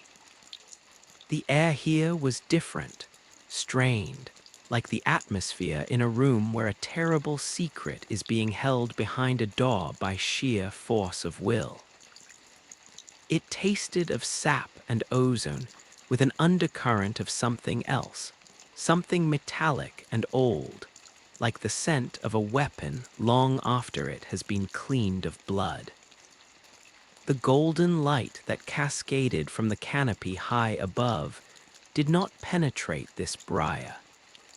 It ended at its outer edges, shearing off into a sharp, luminous border, as if the tree was actively withholding its blessing from its own trunk. This was not a natural growth. It was a manifestation of will, a psychic fortification made vegetable, the world's last, instinctive act of self-preservation by a dying system. To approach was to feel a pressure against the skin, not of heat or cold, but of pure, silent negation. You shall not pass. Nothing shall change. Let this be the end. Yet even here, at the terminus of all paths, the contradictions of the shattering seeped through. Look closely at the thorns. Their bases, where they erupted from the sacred bark, were not uniformly gold. Some were streaked with a sickly, pale gray, the color of Godwin's deathblight, as if the tree's defensive panic had drawn upon the very poison it sought to quarantine. Others, particularly on the northern side where the shadows pooled longest, had a brittle, blackened texture, their points glistening with a resin that smelled faintly of incense and burning hair, the influence of the fell god, the flame of ruin that the giants had once wielded, a defeated power that still whispered in the heartwood. The thorns were a composite, a physical record of every threat the Golden Order had ever faced, now mobilized in a final, confused stand. They were defending a truth that was itself an amalgam of suppressed violences. To touch them was to receive not just a physical wound, but a psychic imprint. A flash of the giant's roaring pyres, a chill of soulless deep waters, the searing, righteous anger of golden fundamentalism. The barrier was a history lesson written in pain. The decision that now lay before any tarnished who had gathered the great runes was therefore not a simple binary of progress or turn back. It was a choice of which language to use when addressing this final, wordless no. Each potential path forward was a different dialect of apocalypse, a unique key fashioned to fit this terrible, tangled lock. The path of the flame of ruin was the most direct, the most visceral translation. It was to answer the tree's silent refusal with a roaring, physical yes to ending. This was not the subtle, golden fire of the Erd tree's own blessings, nor the devouring crimson of the serpent trichid. This was the ancient, orange-gray flame of the giants, the flame that could burn the unburnable, that had once threatened the Erd tree itself. To seek this flame was to embark on a pilgrimage into a buried hatred. It meant descending past the capital, into the mountaintops of the giants, a land preserved in a perpetual, bitter winter, not the soft snows of the halig tree, but a hard, granular frost that bit to the bone. Here, the consequences of the Golden Order's victory were frozen in time. The corpses of the fire giants lay where they fell, colossal mounds of fur and flesh slowly becoming one with the glaciers, their single, massive eyes closed in a sleep that was not peace, but an endless, frozen defeat. The few surviving giants, their legs severed, their purpose extinguished, tended ghostly, ever-burning forges with a listless, eternal grief. To claim their flame was to inherit this grief, to take up a mantle of annihilation that was also a profound sorrow. The flame of ruin did not offer a new world. It offered a clean slate of ash. It was the answer of absolute nihilism, the belief that the tangled knot could not be untied, only severed, and that from the total, smoldering silence, something, anything, might eventually grow. It was a vote for the erasure of the question itself. But there were other keys, other languages. They spoke of bypassing the thorns not by burning them, but by understanding them, by speaking to the deeper wound they guarded. The path of the age of the stars, as woven by Rani, required turning one's back on the tree entirely. It was to look up, not in. Her ending was not a mending, but a departure. To choose this was to participate in a ritual of profound coldness and profound freedom. It meant journeying to the moonlight altar, a plateau floating in the eternal night of the inverted sky, where the laws of the earth held no sway.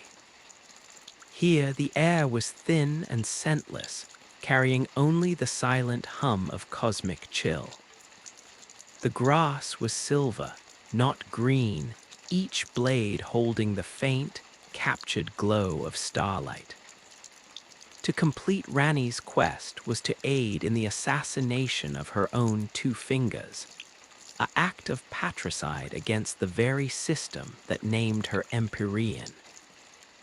It was to place a ring, cold and dark as a shard of frozen space, upon the finger of a doll, and in doing so, pledge allegiance to a 1,000-year voyage. The age of stars promised a world not of golden light, but of distant, silver illumination. Not of certain grace, but of endless, uncharted potential. Not of a guiding will, but of terrible, beautiful responsibility. The thorns of the Erd tree would remain, but they would become irrelevant, a relic in a museum of abandoned truths. The suffering of the lands between would not be cured, it would be left behind, a closed chapter. This path spoke the language of transcendence, of trading the warmth of a prison for the boundless, chilling liberty of the void. Then there was the mending of fear, the deathbed companion. Her language was that of embrace, of integration, of making the wound itself the source of new life. To walk her path, was to seek not to burn the thorns or fly above them, but to gently poison them from within with a new truth. It required descending into the deepest root, to the very site of Godwin's soulless head. And there, in that chamber of profound, melancholic chill, to receive fear's embrace and take the warmth of living champions to weave a new rune. This rune was not a shard of the Elden Ring, but a patch, a graft of a different nature. It was the principle of living in death made sacred, legal, and necessary. To use, it would be to mend the ring by adding a clause it had previously excluded. The resulting order would be one where the separation of soul and body was not a heresy, but a recognized phase of existence, where catacombs were not haunted prisons, but peaceful suburbs for the quietly animate, where the death root would not be a blight, but a new kind of sacred mycelium, connecting a world that lived in multiple states at once. The thorns, in such an order, might remain, but they would be hollowed out from within, their defensive purpose rendered moot by a reality that had learned to accept what they were meant to keep out. This path spoke the language of radical compassion, of loving the monster, of finding sanctity in the broken circle. And what of the perfect, elusive order of unalloyed gold that Miquella dreamed of? His was the language of sublime, impossible cure. His path was the most fractured, the most tragic, for its architect was stolen away, a child god slumbering in a cocoon of his own making, cradled in the bloody devotion of his omen brother. To follow the ghost of this path was to pursue a haligtree that was never completed, to champion a compassion that was eternally deferred. It meant walking among the outcasts in Elfil, seeing the hope that had been placed in a sleeping savior, and feeling the terrible weight of its absence.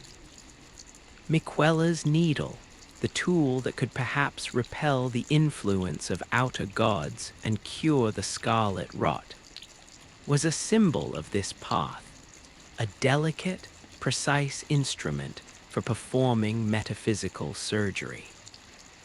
His was a language of patience so infinite it bordered on stasis, of a love so pure it refused to engage with the current, corrupted world, except to build a separate, perfect haven beside it. Choosing this path in Miquella's absence was to choose a memory, a ghost of a future that never was, to become the steward of a dream on life support. It was to speak in the subjunctive mood, in the tense of what might have been, and to pour one's will into keeping that fragile tense alive. And always, humming beneath all these choices, was the bass note of the golden order itself, the principle of regression. To simply gather the great runes and repair the ring as it was, to sit upon the throne as the new Elden Lord, was to speak the oldest language of all. It was to say that the original design was correct, that the shattering was a correctable error, not a fundamental flaw. It was to believe that all the suffering, all the monstrous births, all the walking dead, were impurities that could, with sufficient strength and authority, be finally purged and drawn back into a singular golden sauce.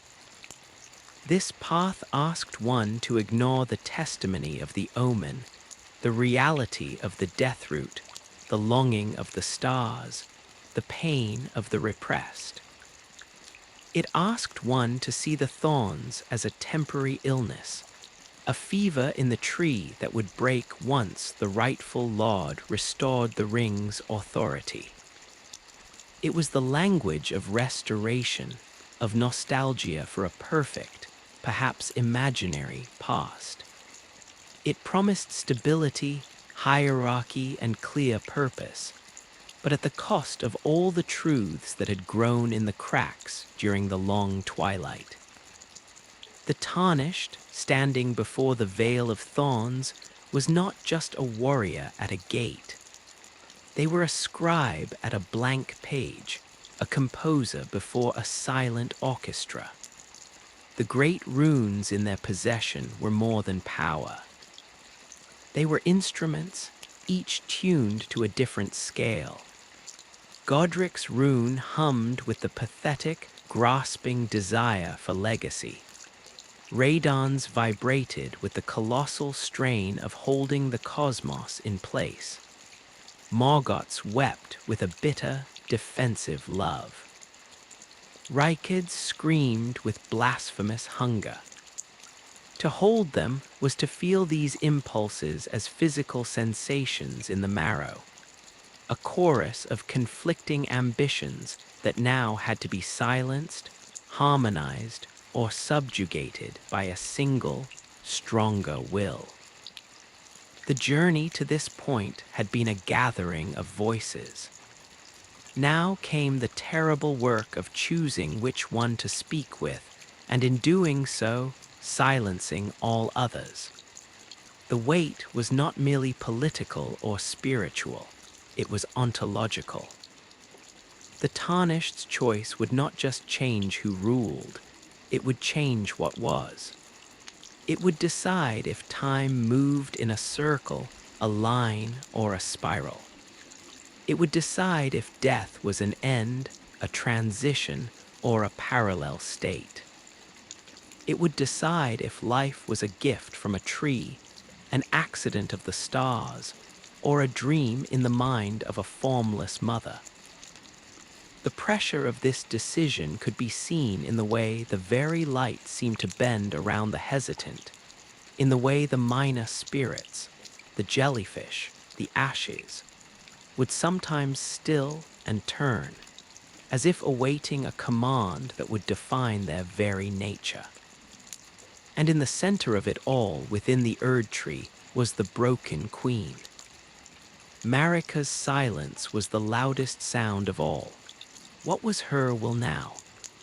The hammer at her feet suggested a final, shocking autodafé, a desire not for mending, but for complete fragmentation. Had she, in her infinite solitude, come to see the golden order as the true prison, and the shattering not as a tragedy, but as the first, necessary crack in the wall? Or was she a broken tool, her will entirely subsumed by the greater will's last, desperate command to hold the pieces together? Or was she something else, a penitent, crucified upon the wreckage of her own ambition, awaiting a Lord strong enough to either re-crucify the world or finally take her down from the cross? Her enigmatic presence was the final riddle. To become Elden Lord was to step into a relationship with this silent, shattered entity. Would one be her jailer, her successor, her executioner, or her liberator? The nature of the throne was inseparable from the nature of the queen who had vacated it. The fog over the lands did not lift. It gathered here, at the foot of the impossible thorns, a tangible manifestation of unrealized futures. Within it, shapes seemed to form and dissolve. The faint, golden outline of a restored, majestic Leyndell.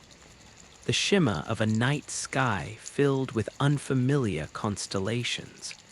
The gray, quiet stillness of a world embraced by death.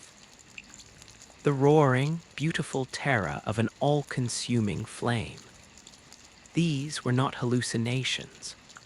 They were possibilities, pressing against the thinning veil of the present, each one a world entire, with its own joys and sorrows, its own laws and landscapes, waiting for the breath of decision to give one of them the solidity of history, and condemn the others to the phantom realm of what might have been.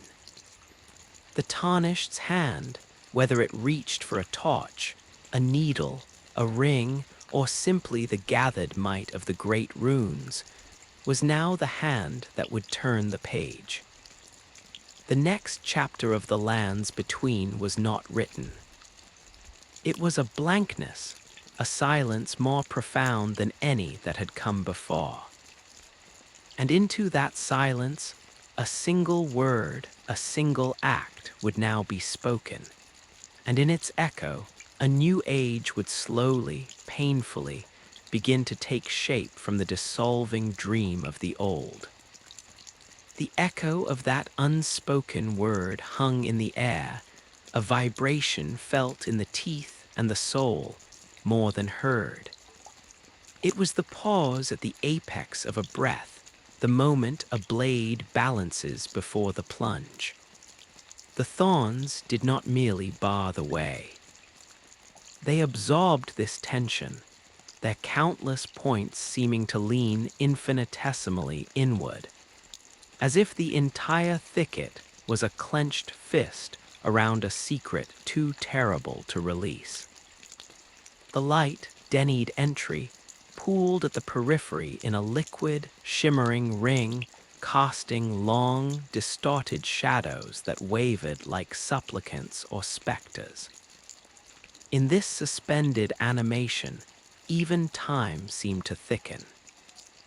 The drifting motes of grace light, which elsewhere floated with a languid randomness, here moved in slow, deliberate spirals, as if caught in the final, weak eddies of a draining cosmos. To stand here was to stand at the edge of a metaphysical cliff. The journey had been a slow ascent through a landscape of broken certainties, each plateau offering a new, devastating vista of the ruin. Now, the summit offered no view, only a choice that was also a leap. The weight of every interaction, every mercy shown or withheld, every truth learned, and every lie accepted, condensed into a single, leaden certainty in the gut. This was the gravity well of history, and to move forward was to fall into it, to become the new center around which all things would henceforth orbit. Yet, even in this place of ultimate decision, the world insisted on its details, its small, stubborn testimonies. Look down. At the base of the thorns where they erupted from the sacred earth, the ground was not dirt, but a compacted tapestry of lost things. Tiny, fossilized petals from the first Erd-tree blooms. Flakes of dragon scale, long since turned to opalescent stone. Splinters of broken seals from fundamentalist monks. The minuscule, polished bones of mice and birds that had come too close and been transfixed by the tree's radiating will. This was not mere debris. It was an archaeological stratum of devotion and ambition, a literal foundation of attempts to reach, to touch, to understand. The tarnished's boots crunched not on gravel, but on the powdered remains of a million smaller hopes, ground fine by the immense, patient pressure of the Erd-tree's presence. Each step was a sacrilege and a sacrament, and the silence was not empty, it was layered. Beneath the overwhelming, blanket quiet, a keen ear could detect a symphony of infinitesimal sounds. The soft, fibrous creak of the thorns themselves, expanding and contracting with a rhythm slower than a heartbeat, a vegetative pulse that spoke of vegetable patience. The faint, high hum of the sealed Erd tree's sap, flowing under unimaginable pressure behind the wooden barricade, like the sound of a distant, golden hive. Further down, felt through the soles of the feet more than heard, came the deep, subsonic groan of the roots, a sound of vast, geological distress, as they contended with the spreading chill of Godwin's death and the searing memory of the frenzied flame's promised embrace. This was the tree's true voice, not a song, but a complex chord of pain, defiance, and ancient, weary power. The tarnished's own body became a site of contention in this place. The great runes embedded in their being did not rest. In the palpable aura of the unmended ring, they resonated. Holding Godric's rune might cause the muscles in the arm to twitch with a remembered, pathetic avarice. A phantom itch for more limbs, more titles, more substance, however grafted and ill-fitting.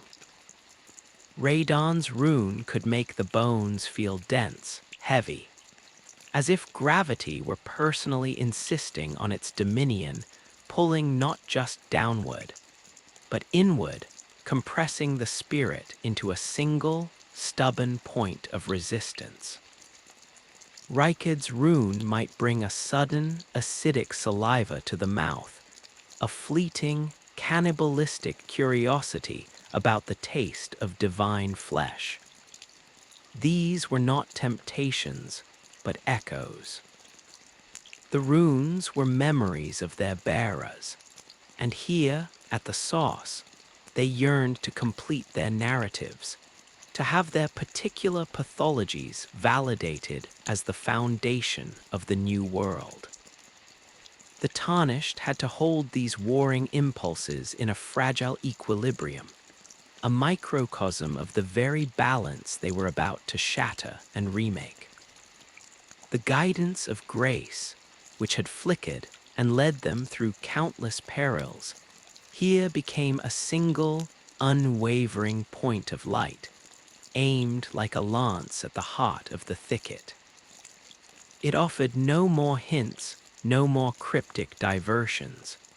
Its message was final and simple: proceed. But its very simplicity was the greatest test. To follow it blindly was to accept the premise of the old order that grace knew best, that a singular path was the only path.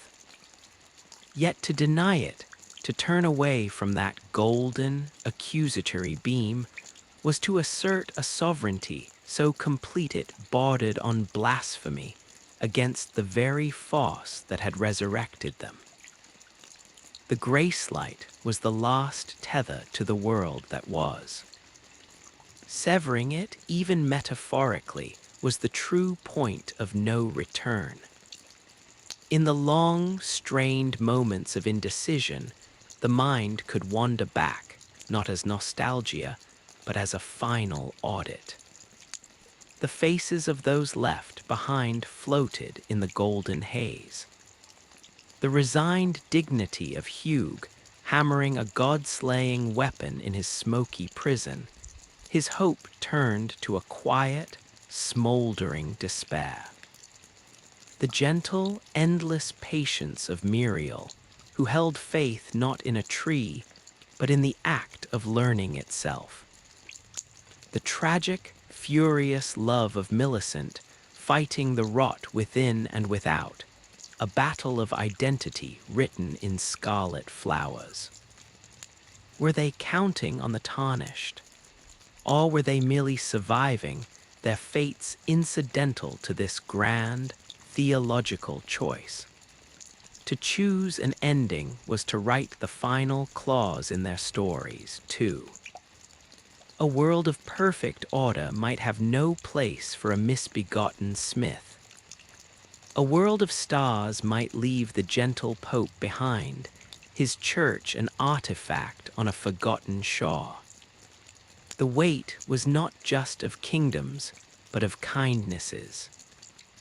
And what of the defeated? The shard-bearers now gone, their essences distilled into these resonating runes. Did Godric's pathetic longing deserve any memorial in the new age?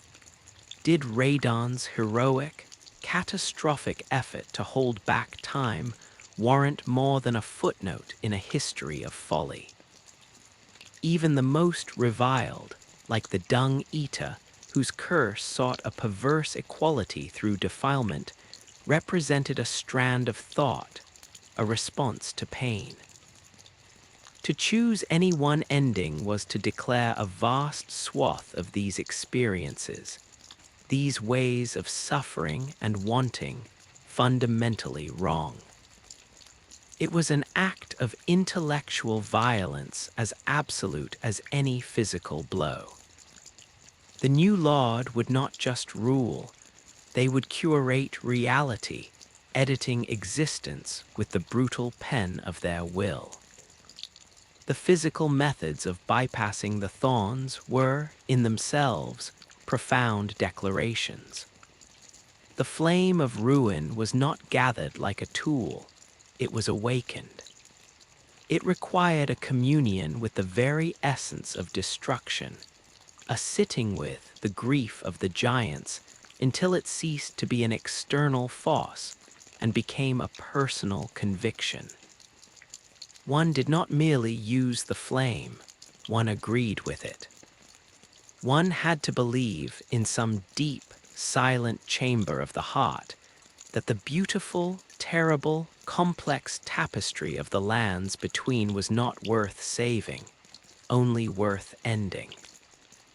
It was the ultimate expression of despair dressed as mercy, the mercy of the clean end. Rani's dark moon path required a different kind of surrender. It was not a surrender to despair, but to distance. It asked one to adopt the perspective of the cosmos, cold, vast, and unconcerned with the petty agonies of a single world. To marry, her was to vow to see the lands between as a fading ember, beautiful in its dying light, but not something to be clutched to the breast.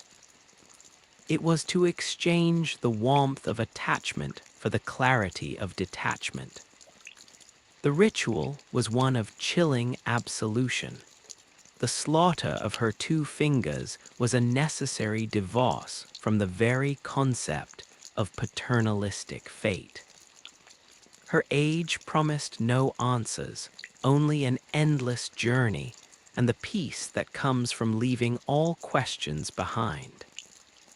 Fear's embrace was the path of ultimate immersion. It was to dive into the wound, to swim in the chill waters of Godwin's death, and to emerge not cleansed, but changed. To accept her mending rune was to say that the central trauma of the world, the unnatural death, the soulless persistence, was not a mistake to be corrected, but a truth to be integrated.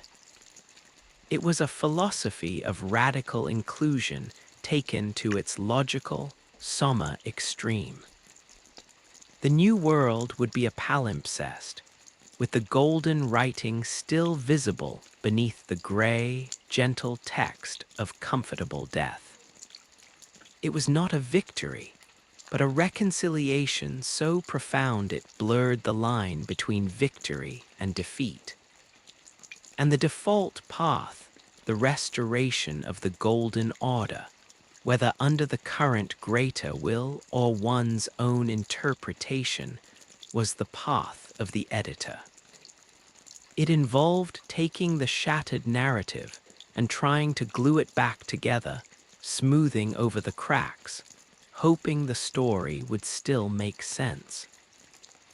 It required a belief in the essential rightness of the original text, dismissing the shattering as a printing error, not a plot hole.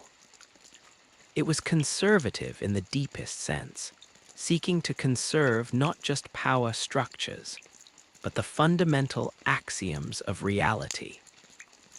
It was the choice of one who, after a long and harrowing journey, simply wanted to go home, even if home was a gilded cage whose lock one now held the key to. The air began to change. The pressure, once static, developed a current. It was the world holding its breath, and now that breath was beginning to stir, drawn toward the tarnished as the only possible source of resolution.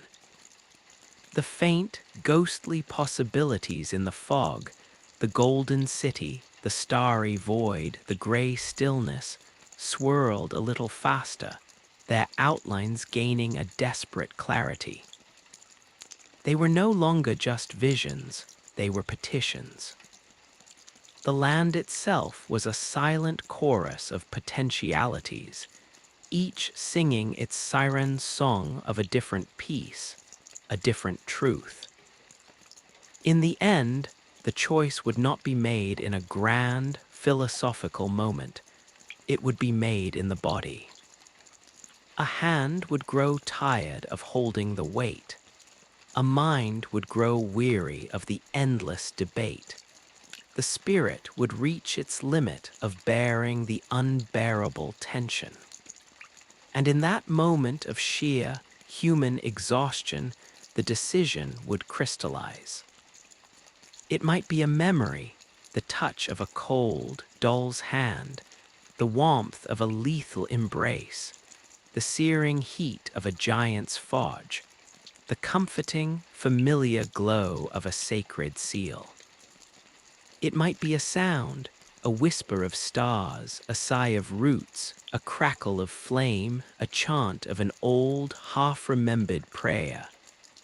Whatever the trigger, the act would be simple.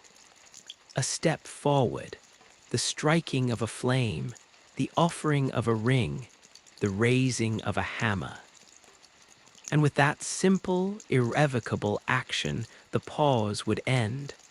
The thorns would react. The world would inhale. The symphony of silence would shatter into the single, deafening note of consequence. The tarnished would cease to be a wanderer, a seeker, a witness. They would become the catalyst. The crucible of possibility would finally tip, and its molten, contested contents would pour forth, to be cooled and hardened into the unchangeable shape of a new age. The story of the shattering would be over. The story of the after would begin, written in the language of that first, chosen, world-defining act. The first, chosen, world-defining act was not a raw, but a release, a long-held breath escaping into a shape that would become law. The thorns, sensing the shift in the metaphysical pressure, did not part so much as they reacted. To the hand that reached for the kindling, they curled inward like the fingers of a closing fist, becoming drier, more brittle, as if in anticipation of the flame's kiss. To the one who proffered a ring of cold silver, they seemed to frost over, their golden hue leaching away into a dull, metallic gray. A silent acknowledgement of a sovereignty they could not comprehend. For the touch that carried the mending rune of death, they softened at the tips, exuding a bead of dark, viscous sap that smelled of loam and forgotten grave. And to the will that sought simply to mend, they trembled, a shudder that ran from the deepest root to the highest inaccessible branch, a vibration of old patterns straining to reassert themselves. Then came the catalyst. If it was flame, it did not roar like a beast, but sighed like a world ending. a deep, resonant exhalation that began at the base of the tree and climbed. The orange-gray fire of the giants did not so much burn the thorns as unmake them. They did not blacken and crackle. They sublimated, passing from solid to smoke without intermediary state, their essence dissolving into the air as a fine golden ash that fell like warm, radioactive snow. The light that followed was not the clean light of destruction, but a terrible, beautiful chiaroscuro. The Erd tree became a colossal pillar of fire, but a silent one. Its leaves were not consumed. They became vessels of flame, each one a tiny, trembling lantern of annihilation, casting long, dancing shadows that made the very geography of the capital seem to writhe.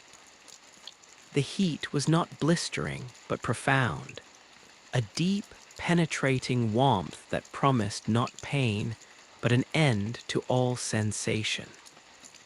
It was a warmth that hollowed out the cold places in the soul, replacing doubt with a serene, absolute certainty of zero. In this light, the faces of the statues seemed to weep molten gold, and the echoes of past prayers evaporated from the stones, leaving only the quiet crackle of the inevitable. The flame of ruin did not conquer, it accepted. It was the universe agreeing with a single, final thesis, that from the purity of nothing, something might eventually, hypothetically, dare to begin again. If it was the ring, the change was one of subtraction, of a sudden, chilling vacuum. The world did not burn, it was simply left behind. The thorns did not vanish, but they became irrelevant, as insubstantial as a sketch on glass. The Erd tree's golden light did not fade. It was merely switched off, like a lamp in a room one has decided to exit forever. In its place came the light of the dark moon, a light that did not illuminate, but revealed. It was a cold, silver radiance that cast no shadows, because it came from everywhere and nowhere. It exposed the world in all its stark, lonely detail, stripping away the golden haze that had softened edges for an age. Under this light, the capital looked like a meticulously crafted model, beautiful, but devoid of the warmth of habitation. The sound was the sound of silence deepening, not the silence of absence, but the silence of infinite distance, as if the world was now being observed from the far side of a vast, airless sea. The air grew thin and scentless. Gravity itself seemed to loosen its grip, a subtle untethering from the old, earthly concerns. This was not an ending, but a departure. The age of stars was an age of the voyage, of the long look back growing ever smaller in the rearward view. The suffering of the lands between was not solved. It was framed, made into a portrait of poignant, fading beauty, a lesson observed but no longer felt. The chill was not of death, but of perspective, a cosmic loneliness that was the price of absolute freedom. If it was the deathbed blessing, the transformation was a gentle, inexorable seepage. The thorns did not resist, they were infiltrated.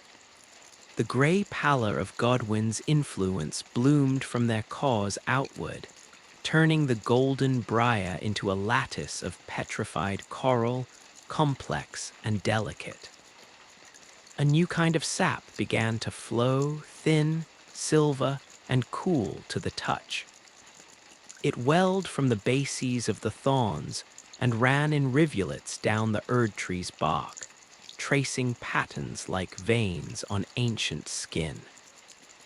The light that filtered through this newly porous barrier was muted, softened, a perpetual twilight of blues and grays.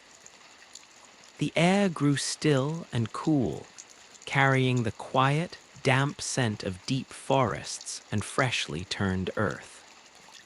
Sound became muffled, absorbed by the now spongy bark and the soft moss that began to carpet the roots. This was not a decay, but a settling. The frantic, golden energy of the tree was being slowly replaced by a profound, vegetative calm. Those who live in death, scattered across the lands, would feel a sudden cessation of their inner discord, a sense of being recognized, of their existence finally clicking into a sanctioned place in the order of things. The world grew quieter, kinder, and infinitely more patient. Life did not end. It dozed, it dreamed, it persisted in a state of gentle, collective reverie. The sharp edges of ambition and pain were rounded by the slow, smoothing waves of this comfortable, inclusive silence. And if it was the simple, brutal will to mend, to restore, then the thorns experienced a convulsion. They did not burn or freeze or petrify. They shattered. With a sound like a mountain of glass breaking in slow motion, the thicket exploded inward, not from force, but from a sudden, violent realignment with a commanding will. The shards of thorn, each one a dagger of solidified dogma, dissolved into motes of pure, golden light that swirled like a storm of furious fireflies before being sucked into the trunk of the Erd tree. The tree itself seemed to straighten, to draw a deep, shuddering breath. Its light, which had been passive and watchful, flared with a renewed, almost aggressive brilliance, painting the world in stark, unforgiving contrasts of gold and shadow. This light carried with it a pressure, the pressure of hierarchy reasserting itself, of categories snapping back into place. The wild, blended creatures of the land would feel a sudden, instinctual fear, a primal knowledge that the age of ambiguity was over, and a time of clear, brutal definitions had returned. The air hummed with the restored frequency of the Elden Ring, a single, dominant note that sought to drown out all other harmonies. It was the sound of history choosing its official version, of a book being slammed shut on all the messy, contradictory footnotes. The world became legible again, but at the cost of its poetry. Every stone, every leaf, every creature now had a designated, unarguable place.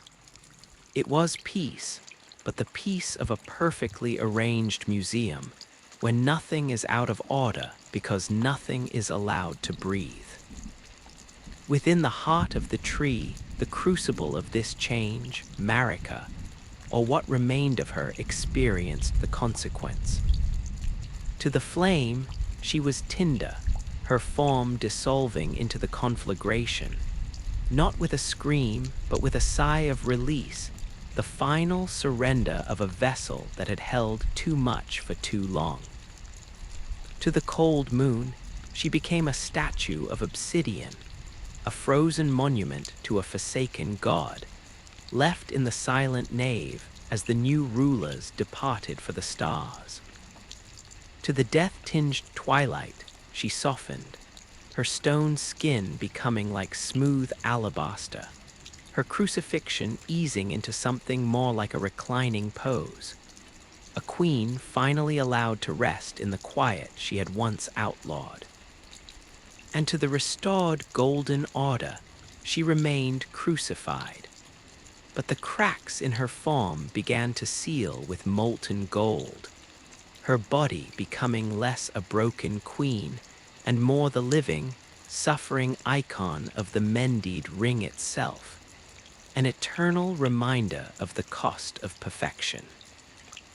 The lands between did not change in an instant.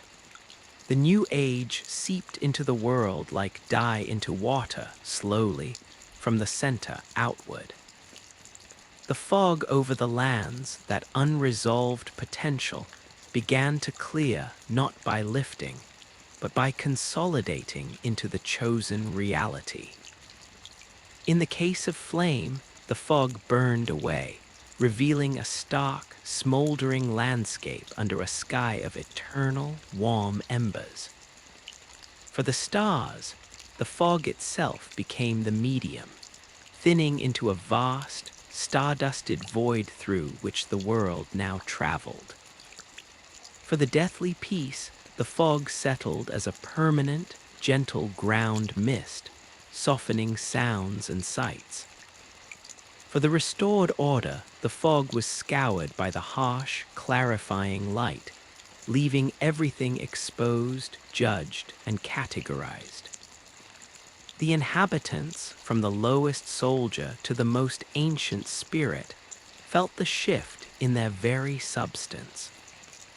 Their hopes, which had been wild and varied, now bent toward the new pole of existence. In the age of ash, hope became a quiet longing for the simplicity of the end, for the warmth of the final fire. In the age of stars, hope stretched into a vast, lonely ambition for the uncharted realms ahead. In the age of twilight death, hope mellowed into contentment, a desire for no more than a peaceful, shared stillness. In the restored golden age, hope narrowed into aspiration within the hierarchy, a desire for a better place in an unchanging order. And you, who have wandered these quiet, broken paths with us, who have felt the weight of these silences and the texture of these regrets, your own rest may feel deeper now, wrapped in the echoes of a world that has finally chosen its shape. The tale is told, the choice is made, and the dream of the lands between settles into its new, enduring form.